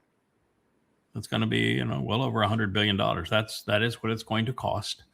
And even then, the Strait of Hormuz will be controlled by Iran going forward, and the U.S. will be forced to retreat from its bases in the Middle East, and the petrodollar is over. It was one of the dumbest of all of the dumb moves in human history. This is going to rank as amongst the dumbest ever made by anyone. Go MAGA. Right. Bombing that bridge doesn't look too smart right now, does it? It doesn't. How much does the bridge cost? So Israelis are beginning to despair, as if it appears that Benjamin Netanyahu has failed to deliver total victory. Well, there's no total victory with Hamas. There's no total victory in Syria. There's no total victory with Hezbollah. In fact, Hezbollah is stronger than ever. And there's obviously no victory with Iran. So he didn't deliver any victories at all. Mm-hmm. But he did totally demonize Jews in Israel. So that's something. Yeah, I don't think they're anyone's going to demonize his own people more than he had. yeah, they're going to have to really rethink their what's the return? What's that called? Aliyah laws that they have about, because they're going to have to start letting in Jews in at a record pace before long. The word "all" in Hebrew, you're familiar with that word? A-L? Cole? A-L, Oh, yeah. no, okay. It's Ein Lamed. Mm-hmm. You know what it means in Hebrew? It means over and above. Okay, so Ein Lamed in Hebrew is over and above. Aleph Lamed means to negate. Mm-hmm. Okay. The Y suffix on a word means I or my. Mm-hmm. Mm-hmm. And the Ya is the last three letters of Aliyah. So it's either I'm against Ya, I negate Ya, I'm over Ya, or I'm above Ya. Mm. Mm. Mm. Mm. How do you think that's Oh, is playing up there in Shamaim? yeah. Oh, wow. Wow. About as I well do as have a that bad taste. building. That building needs a good blessing there. Maybe we'll get the rabbi to go by and bless it. Looks like the flag might even need a blessing too. I don't know. Maybe it's just the angle. But the building definitely needs a blessing. I don't know who knows where it is, but Israel, you have officially destroyed yourself, and it's getting no better. Yeah, there's a strong rumor that Israel committed another murder. And by the way, if you go and bomb a people to kill people, that's murder. It's not like the Iranians said, I'm going to come to war against Israel, and that Israel had to respond in self-defense, and this is an all-out war between the two, and they're trying to take each other out at the leadership positions on down. That's not the case. I don't think there's any leadership position the Iranians have attacked to take out the Israeli regime. But this is another very high-ranking Iranians. I think he is the top general of the Islamic Revolutionary Guard Corps. And Israel is claiming, and Iran seems to be suggesting, that they murdered him in their last strike. Hey, they got that going for them. Another murder. Great. Oh, they have no problem posting these pictures and letting them know, hey, we killed this guy from Hamas. We killed this guy that, perpetrated this rape on this during the Al-Aqsa flood. Listen, everybody that participated in 10/7, I do not care. And all these people that says, the majority they've killed were civilians. Oh, Hamas is all a civilian organization. There is, this is not a nation with a military. They're all civilians. But Iran is not Gaza. Iran is not even Hamas. Hamas happens to be a Sunni organization, and Iran is Shia. And the primary benefactor of Hamas is Qatar, which Israel set up to play that role. And in this war, Iran is fighting Qatar. You can blame Hezbollah on Iran, but not Hamas. And the fact of the matter is, it's a legitimate country, whether you like it or not. And they say a lot of death to America and a lot of death to Israel, but for damn good reason. If you look at Iran, America has interfered with, and Israel has interfered with Iran for the last 100 years. I mean, we've treated Iran like it was our own private sandbox and then gas station. Mhm. And we imposed and then removed the government before the Shah, put in and then removed the Shah, put in and then removed the Ayatollah. I mean, the United States has earned death to America in Iran. So and then going and bombing them twice, and then prior to that, the war they fought against Iraq, Saddam Hussein was an American ally. We gave him the weapons, chemical, biological, kinetic, to go kill Iranians. So they have every reason to hate America. And if you want to say we're justified because they say death to America, we got to look in the mirror and say, why did they say death to America? I'm not defending an Islamic regime by no means, but I don't like hypocrisy, and that's what America has become. That's what Israel has become. Yeah. I don't know if you've seen it yet. Go ahead, Roger. They've been going after, Israel's been going after the Iranian leadership since the beginning of the war. Yes. And trying to take as many as they could. But I'm just wondering to myself if Netanyahu is sleeping in a bunker every night. Well, I would think so. He probably is. But the reality is that Israel sold themselves on this decapitation strike and regime change, not recognizing that they have never pulled off an effective regime change. And the United States has never pulled off an effective regime change. And between the two countries, they've tried over 100 times in the last 70 years, and they've never succeeded once. And they've made a huge mess of the world in the process, including the world as it is right now. And so this should never have been the case. And most of the time when you try regime change, you end up with a much worse situation. We did it in Afghanistan. Look what we have. We did it in Ukraine. Look what we have. We did it in Syria. Look what we have. The Islamic State. Look, we did it in Iraq, and we gave it to Iran. We did it in Libya, and we have nothing but warring jihadists. Regime change almost always brings a more terrible result. And in Iran, what the world considered as the hardliners were softliners compared to the group that's now in power. It was suicide. It was just really dumb, counterproductive. This path that Netanyahu and Barnier and then Trump et al., Lindsey Graham were on. It had no chance of success and guaranteed failure. And its failure made a bad situation much worse.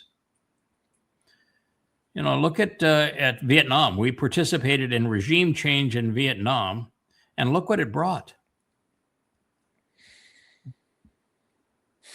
We actually facilitated regime change in China. We didn't like working with Chiang Kai-shek, and America decided that they could get a bigger bang for the buck working with the terrorist Mao.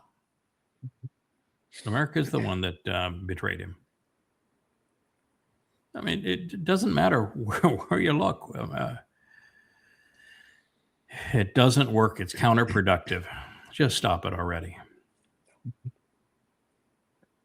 I don't know if you've seen it yet or not, and I don't know how much truth is to Scott Ritter was, I watched an episode from him the other day, and he was talking about a strike that Iran successfully had on a very upper echelon Israeli target, and some top generals and were killed in this. And I haven't seen anything about that confirms this anywhere in news other than Ritter saying it, other than Israel has said that there was some damage at Ramat David Air Force Base, which I presume would be one of their highest, level security of the facilities. 4 or 5 guys that play with each other, and I saw a picture last night that just turned my stomach, which is that CEI guy that was the one that was promoting that Iran already had the nuke. He and Pepe Escobar was out partying at a very expensive restaurant.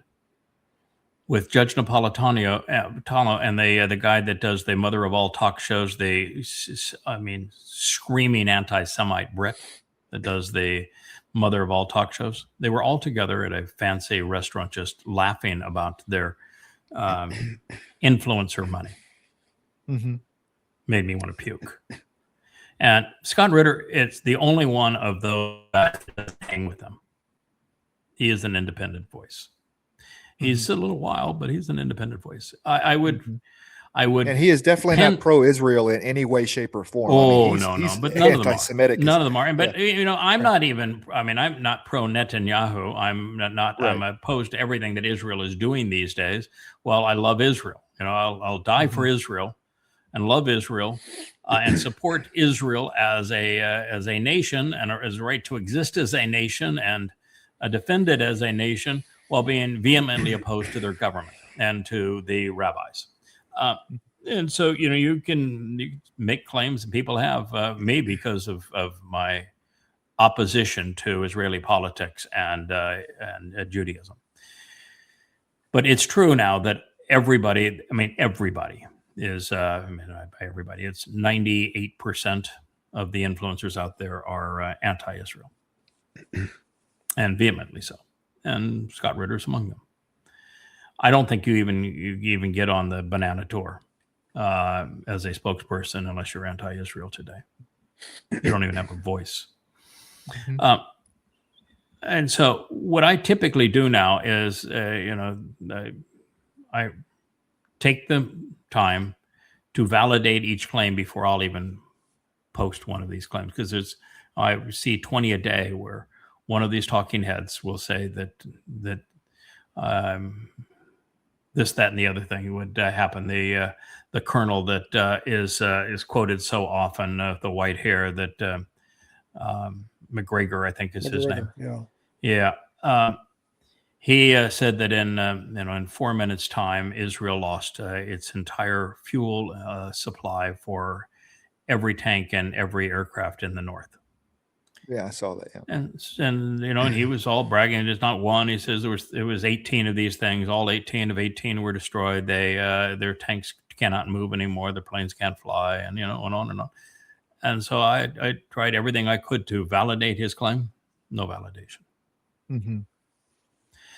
And it's just like this claim that Iran had the nuclear bomb. And I can explain why they have a nuclear bomb, but I'm not going to say they're within days of detonating a nuclear bomb. All I know is that they've made every intelligent call so far.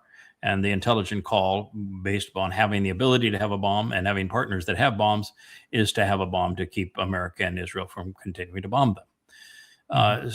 But it's a big difference between that and within a week's time, they're going to deploy a nuclear bomb. A big difference.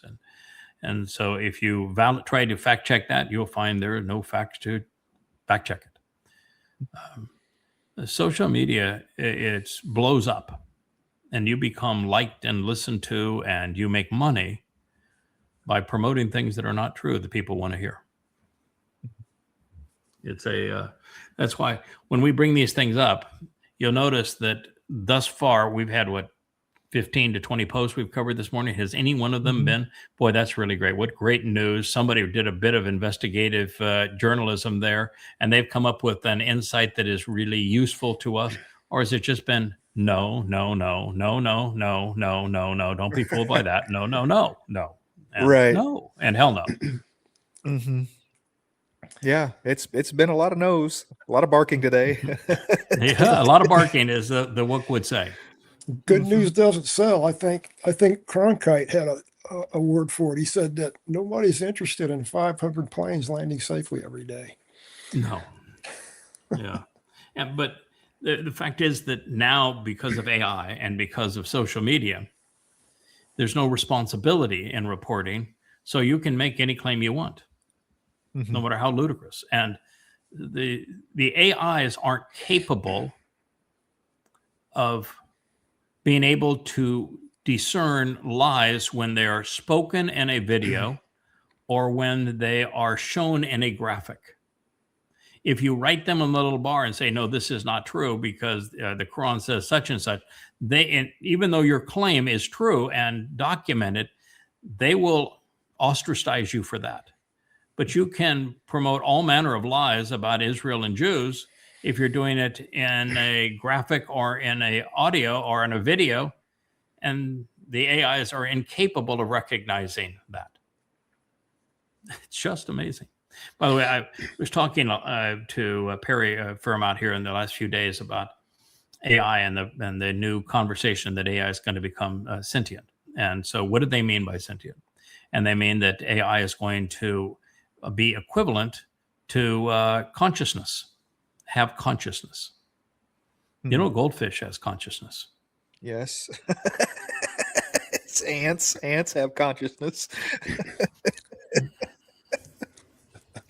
So what? Let's say that, first of all, no, it will not have consciousness.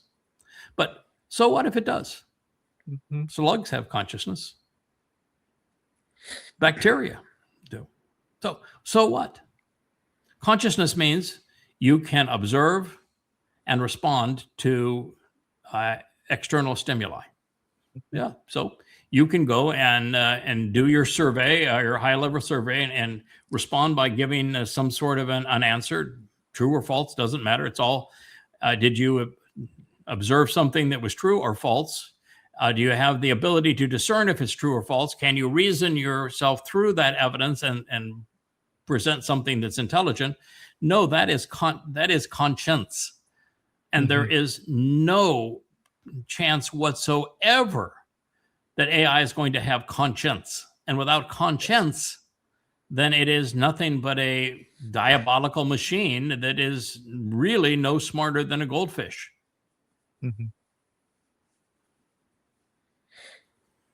Just laying it on that if they make their next milestone, and that's consciousness, and then it'll be we can call Claude Goldfish. Right. Well, I'd feel more comfortable if we had a goldfish watching the nuclear button or whatever. You know, I would feel more comfortable with that actually. So than an AI choosing to blow up a bridge and a dam in Iran. Yes. Yeah. We should just ask the goldfish. Okay. Well, yeah, the goldfish might be a move in the right direction. Blurp. 2 blurps for yes, 1 blurp for no, right? Oh yeah, that fit right in his processor. So long as we're not using quantum computers. I was watching the guy that for IBM has built the first really functional quantum computer, and he was bragging I think it was 60-minute interview on how this is just the most marvelous innovation in history, that he feels like he is at the same point of Columbus sailing across the ocean, or the first invention of the first functional computer. And so he was asked, well, how much faster is this than a existing standard supercomputer today? And he says, it can process information in some categories absolutely as fast as the supercomputers in other categories today. So your revolutionary thing here is that your quantum computer is as fast as a regular computer. You say, oh, yes. but it has the potential to be faster. I painted my car red. It's got to be faster. Just unbelievable. It says quantum, and quantum sounds cool. Yes. Well, everybody buys the enriched premium bread. No one just buys bread. We have to have enriched premium bread. So the thought on a quantum computer is that a regular computer is just zeros and ones, and everything has to be processed in zeros and ones, and it's a string of zeros and ones. And a quantum computer, let's say you're looking at a compass, and a standard computer would be north and south. Everything is either North Pole, South Pole. And a quantum computer can be every degree along the ring, so that you're capable of having strings of information and multiple information in your processing moment, as opposed to just on or off. And that's technically supposed to make it faster. But there's so many other things that go into this process, and that faster is. I know that's the thing they want is faster, but faster isn't always better. I mean, there's a lot of things that faster isn't better. Cornering, fastering, making love to your wife, faster is not better. I mean, there are a lot of things, but faster is just not. I want to tell you, doing this job, faster is not better. Right. No, that's a 6,000-year job. Now, a lot of things, faster is not better. Going to school, learning, growing. I mean, there's a lot of things, faster is not better. Anyway, that's their whole thing. I think the whole thing is so asinine.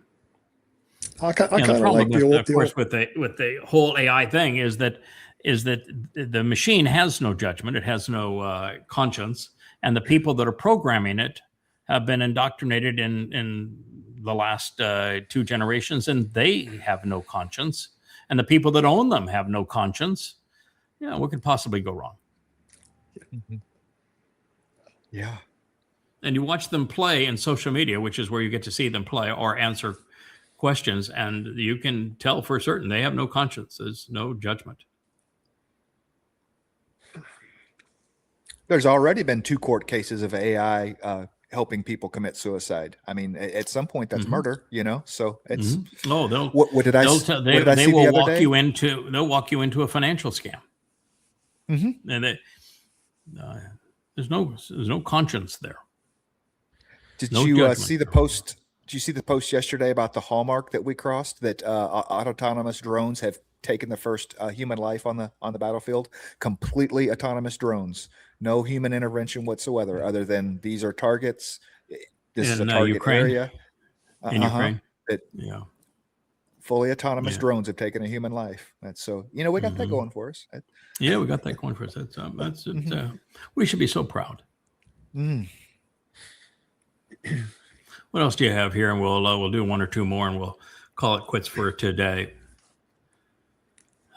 Oh yeah, 100 million barrels of oil have gotten through. Right? I watched a gentleman whose sole occupation is tracking shipping through around the world of oil movement, and he has irrefutable fact that since the start of the war, Iran has averaged 100,000 barrels of oil more through the Straits of Hormuz than they did prior to the war. So rather than the blockade working, rather than starving Iran's economy, Iran has actually shipped 100,000 barrels more and at twice the price that they previously did. Yeah. So 100,000 barrels would be $10 million. So $10 million more per day than what they did previously. That's how well the blockade and all of this is working. And now Trump comes out and says, well, there's over 100 million barrels. Now, there's a big difference between 100,000 and 100 million. Okay, that we're dealing with a factor of 1,000 to 1 have passed through the Strait of Hormuz, and I think it's confabulation. I don't think that's the number, but nonetheless, what he's saying is that that would take it right back to the pre-war days. He says, well, it must be all passing through. But that's what he said, and then the next thing is that he stole it. So over 100,000 million, 100 million barrels have passed through the Strait of Hormuz, and then the next thing is that he stole it. This was all in that same speech of "I love inflation." Yeah, he is really better asleep, isn't he? He is better asleep. The next lose when he's asleep, and they do better when he's not there. But that was quite a overtime game. I don't know if you guys caught any of that last night, but different subject here. But I think it was the largest deficit ever in the playoffs. They were down by 29 points, and they came back to win in the last second. In the New York Knicks haven't won, a series and the national championship forever. So it was actually a pretty good turnaround yesterday when the dumpster wasn't there. He actually, when everybody booed him and gave him the finger, he said, "Oh, he has a righteous crowd." I think that the cheers, were much greater than the boos. Much. God, what a delusional idiot this man. Wow, he's a piece of work. He is a piece of work. Oh, goodness. This is being promoted by the new international version, the NIV. And their whole thing was, what does Yahweh mean? And they're talking about the fact often appearing as the Lord. It just appears. It just appears. that It appears. The meaning is deeply personal. I mean, may they all go to hell. Absolutely. Really, may they all go to hell. Yahweh wrote his name as Yod-Heh-Wah-Heh, using 3 of the 22 letters in the Hebrew alphabet. I say 3 because one of them is repeated. And every other word is pronounceable. And when it's 4 vowels, it makes it super easy to pronounce. And that's what his name is comprised of. And it's not Yahweh, it's Yahowah. Each of those letters is a vowel. And this doesn't even have the H in it. I mean, can you imagine that you're going to talk about God's name and you're not going to even have the H in it? Mm-hmm. Where's the H? A hey. Yeah, it's literally a hey. It's Yod-Heh-Wah-Heh. Mm-hmm. You can't even write it right. Mm-hmm. And you can't transliterate it correctly. And then you say, what does it mean? Well, it means that God chose that name. That's what it means. And you have no right to change his name or erase his name. That's what it means. It means it's his name, and he happens to be God. And you have a religion, NIV, that is based entirely on that God's testimony. And you went and changed his name and said his name is irrelevant or that it's personal, and you can't even write it. And you want to pretend that you're presenting a Bible that's inerrant? What scum. Basis of Christianity and their goddamn Bible, they can all go to hell. Mm-hmm. Really. They will. It's Yahowah. Yeah. He's God, and you are worthless. You're worthless. You're counterproductive. You're a bunch of thieves. And you charge people money for something that is you claim is accurate when it's absolutely fraud. No, but there's no crime. There's no law that says literally you can't lie to people. It's pathetic. It's pathetic. Bring it around. Literally. It wasn't too long ago. I got a knock at the door one Saturday morning, and it was the Adventist showing up. So I said, "Oh boy, here we go." And I said, "Well, do you go God's name?" I said, "Yeah, I do." He said, "Well, it's Yahweh, right?" And I'm like, "No, stop right there. It's not Yahweh. It's Yahowah." And I took them through the name, and they started to try to walk away. But no, one more thing. One more thing. Walk away some more. I went, no, one more thing. I gave them Shannon's cards. Yeah. But there were 3 Call of them. Shannon. I don't know if I had 2 younger ones. I can't answer your questions. Maybe you shouldn't be here then. Maybe you shouldn't be promoting a false god. Yeah, I think I'm I'm going on to the list. rethink your life. Mm-hmm. I think I'm on their list now, not to go by. So. Right. And by the way, why are you a Seventh-day Adventist? And how could you be promoting a Jesus Christ and a Christian religion that condemned the Torah and the Shabbat and the Pesach, Matzah, Bakodim, Shavuot, Teruah, and Asuka? How could you do that? Well, are you out of your mind? Are you thoughtless? Are you irrational? Or are you just ignorant? And if you're ignorant, what are you doing out here? I know there's no law that literally forbids you from being knocking on my door and lying to me, but I don't appreciate it. You're right. There's no law that says I can't kick your ass while you're on my doorstep either. They got an earful. What did Kirk say? I thought she was bringing me a pie. It was fun. Well, today we're going downstairs. Perry and Rich have created, they have a 2 microphone setup downstairs. I've got the Michael Jackson mic and the Taylor Swift mic, the 2 really high quality mics. They built a soundproof booth down there. They have a text that I'm supposed to read, and it's supposed to script, read this mad, read this happy, read this soft, read this loud, boy. be aggressive, be passive, and then there's certain words you're supposed to say that will train your AI. So they've got 2 competitive text-to-speech programs that they're trying simultaneously to see which one is easiest to clone, because we've decided that we're going to proceed with the books, but not using 11 Labs, because 11 Labs would, just for giggles, would start with an $11,000 bill. And I've spent, hundreds of thousands of dollars on our project here with the Yahowah vlog and everything. And so I'm not opposed to spending money, and 8,000 compared to all of that's, You could just 5%. buy me a house for the same amount, and I could read the books to you. I mean, yeah, there you go. Well, except for the fact that just reading the books and recording them and then editing what you read, because you wouldn't like what you read when you read it, you would edit it, and it's 10 hours of editing for every 1 hour of talking, and therefore, if you devoted 3 hours a day to it, it'd take you 10 years. And oh, by the way, the other issue is that, with the exception of the 3 now new Coming Home series and the most recent release series on Time of Trouble, most of the books haven't been updated in 3 years. And so we would be paying money to record things that aren't as current as we would like them to be. Now, that said, I don't have the 3 years to go back and update every book, so I'm just not going to do it.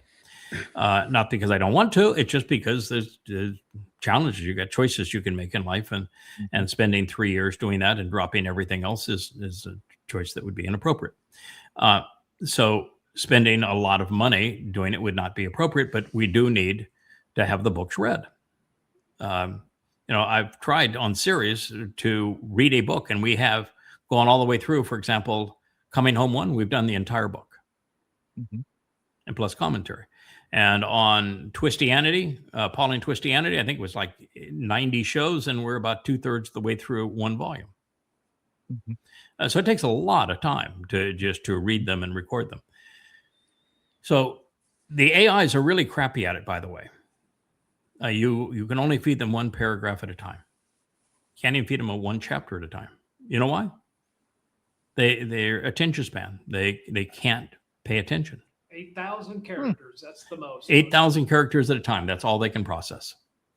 And so the very thing you would think they'd be good at, they're crappy at. So you can feed them 1 paragraph at a time. There's, by the time I have the new books published, it'll be 30,000 pages. There's an average of probably 10 paragraphs per page. Certainly 8 paragraphs per page. And so, you're dealing with enormous effort, even with AI. So they're working to come up with a more automated way to break the books down by paragraph, give the AIs sound bites at a time.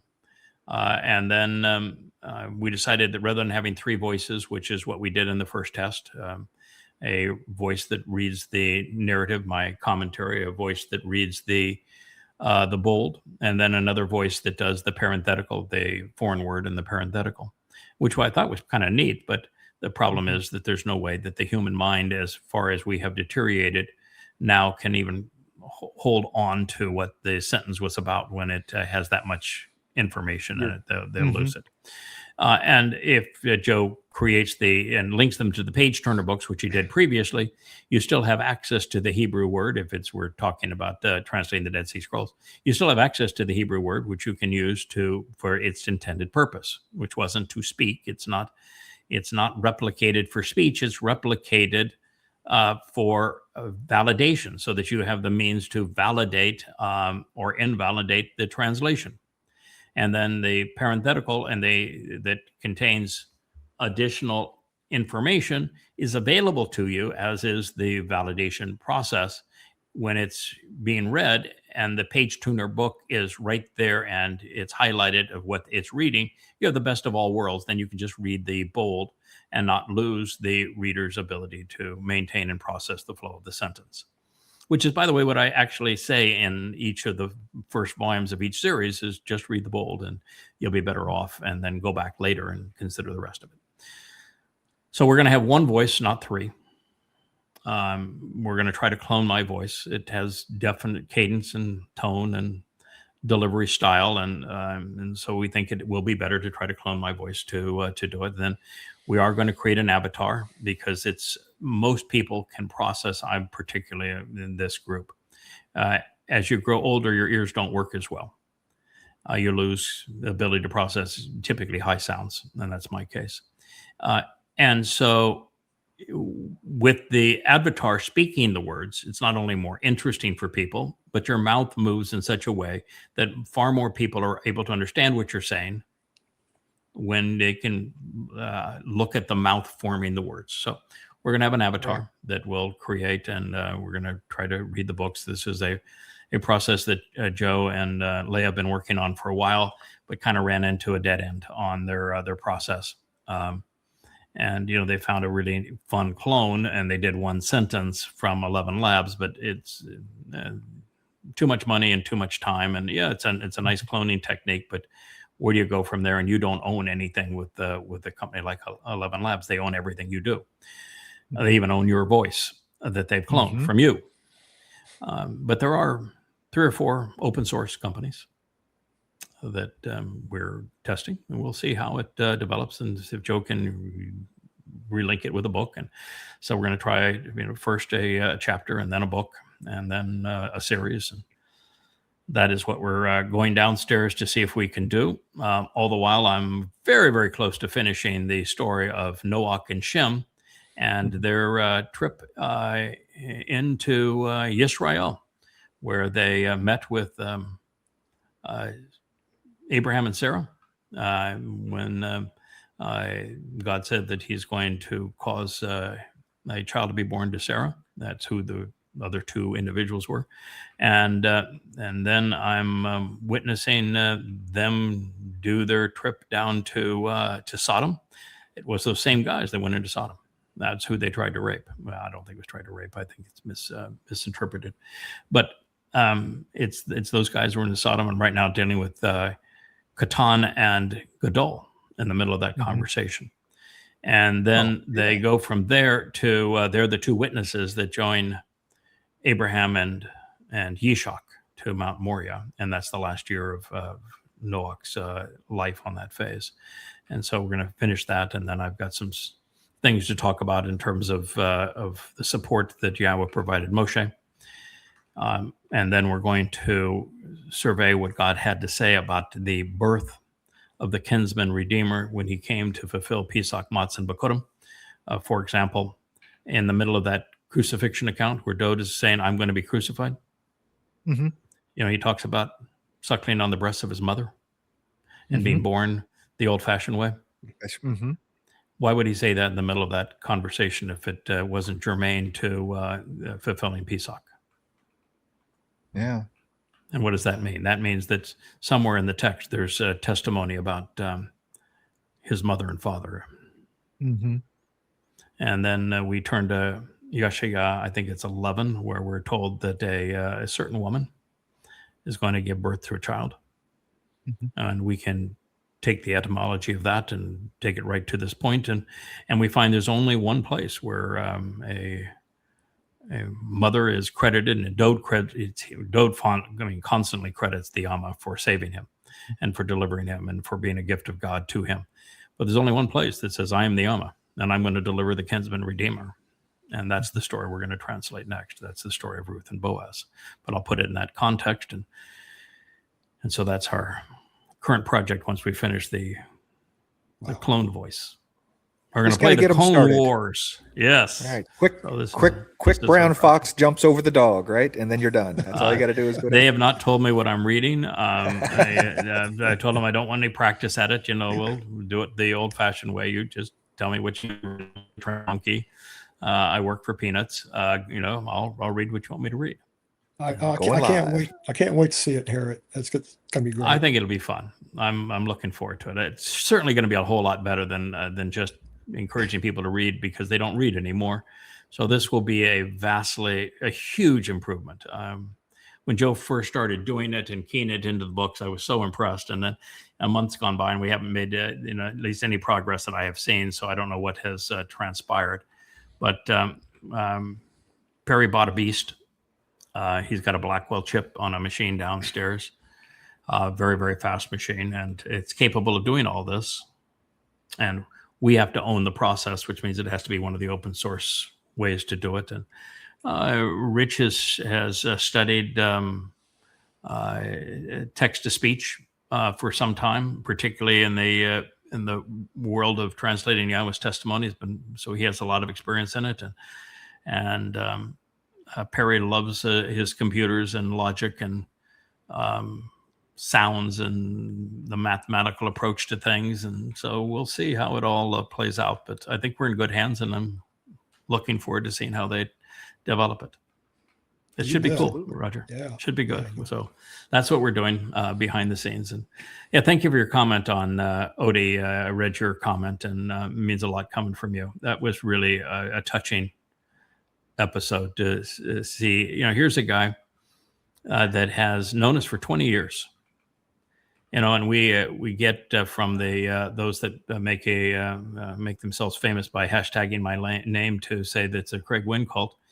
And here's a young man that ran into us in Nigeria 20 years ago, read all the books, and making a contribution. First time I ever talked to him was yesterday. Yeah. And first time I talked to you, Roger, was when we were passing comments, and I was commenting on, boy, you really write very well, when we were developing our presence in social media, right? Yeah. Prior to that, we'd never communicated directly, and then how we're never doing these shows together. I listen to you a lot. With Kevin, I heard that he was debating numbskulls and doing a really good job debating numbskulls. And I said, a guy that can debate numbskulls is my kind of guy. I need to meet this guy. And so I sent out word. And the first thing he said, oh, my God, I've been called to the principal's office. What am I going to do now? So we obviously are an opportunity zone for people that can get the most out of all of this that they want. And it's all given to them for each individual to learn and grow at their own pace. And we have obviously asked nothing of anybody. No money, no devotion, no nothing. And most of the people will go 15 years before we'll even talk. So methinks they want to think through that their lame approach to the ad hominem attack. Probably not a good idea. Probably not. Yeah. All right. Well, we've just got Asher back from the vet. We'll have to see how that went. Rich is over there taking care of her. We've got the mail lady that just drove through, which is going to drive our Wookiee crazy. So we got all sorts of things going. I would sign off now, gentlemen, if I could, but we have nobody at the controls unless you can push the I got it. You got it. Okay. Well, all you got to do is say good day. And by the way, the sign language yesterday for the let's play it, let's stop it. Boy, you were on that. That was so cool. I can't wait to do that one again. God, it was like we're doing an orchestra and we were making it happen. Almost better than AI, huh? But I will tell you, the highlight for me was being proven wrong twice over. I had thought that because of the overall composition of Dustifier, that it was, by the way, it's the exact reverse now of the new Avatar movie that is being released. It has that same byline. It's just reversed. So that'll be interesting to see how they respond to that, even though we were before them. But I thought that the combination of that was so brilliant that it was our theme song. And then we replay the To Israelite Came. Oh, wow. Yeah. So strong. And when I thought that was as good as it gets, and then the unnamed song, the song that didn't even have a name, that's the other part of the lyrics, but done to a very different style. The dancing in the streets in Israel, 1950s stuff. Now that is my favorite. That is just brilliant. That is breathtaking. It is. Yeah, that is good. I'm glad we were able to find a way to get that out for people Oh to see. my 'Cause so God, I much hope work we get went into it. that We need a for him. name on that. We need to Yeah. feature it on the homepage. We need to do everything we possibly can. That is just gorgeous and brilliant and entertaining and powerful. And it's such a marvelous accoutrement to Israel I Came. It's the same basic set of lyrics, some crossover between the two, but the crossover is just reinforcing. It's not enough to be even 1% bothersome. It's actually a plus to see how they play together. Oh my goodness, that we need a name for it, and we can't just call it Yahowah because we have one now that's called Yahowah. So we need a name for it and a thumbnail for it, and we need to present it and make it prominent because that one is powerful. So I am so glad you brought that to our attention. I hope that we play that tomorrow night as our opening theme. Okay. You want to play it as the opener tomorrow night? Okay, I can I do want that. to play it as the opener tomorrow night, please. Yeah, that'd be Okay. great. Yeah, in fact, I was going to get you early today and say, let's play it as our opener today and tomorrow night. But let's at least do it tomorrow night. It's marvelous. Okay. And if we end up doing Fantastic. another one this afternoon, we'll see how the guys are on their schedule. I might even want to play it as an opener for the program on Luminaries. Okay. It's It's loaded just- into StreamYard, so Rich just has to click it and it fires up. So Okay, perfect. Well, thank you. Thank you, Roger, for participating. This was a good show for you to participate. All news here today, all hard-hitting stuff. Love having you as part of the program. You're a great guy. And Thanks Kevin, for as having me. always. Yeah, well, my pleasure. Good day. Good day. Hey there, thanks for tuning in. That was Fetch. Gotta run now. Catch y'all on our next podcast.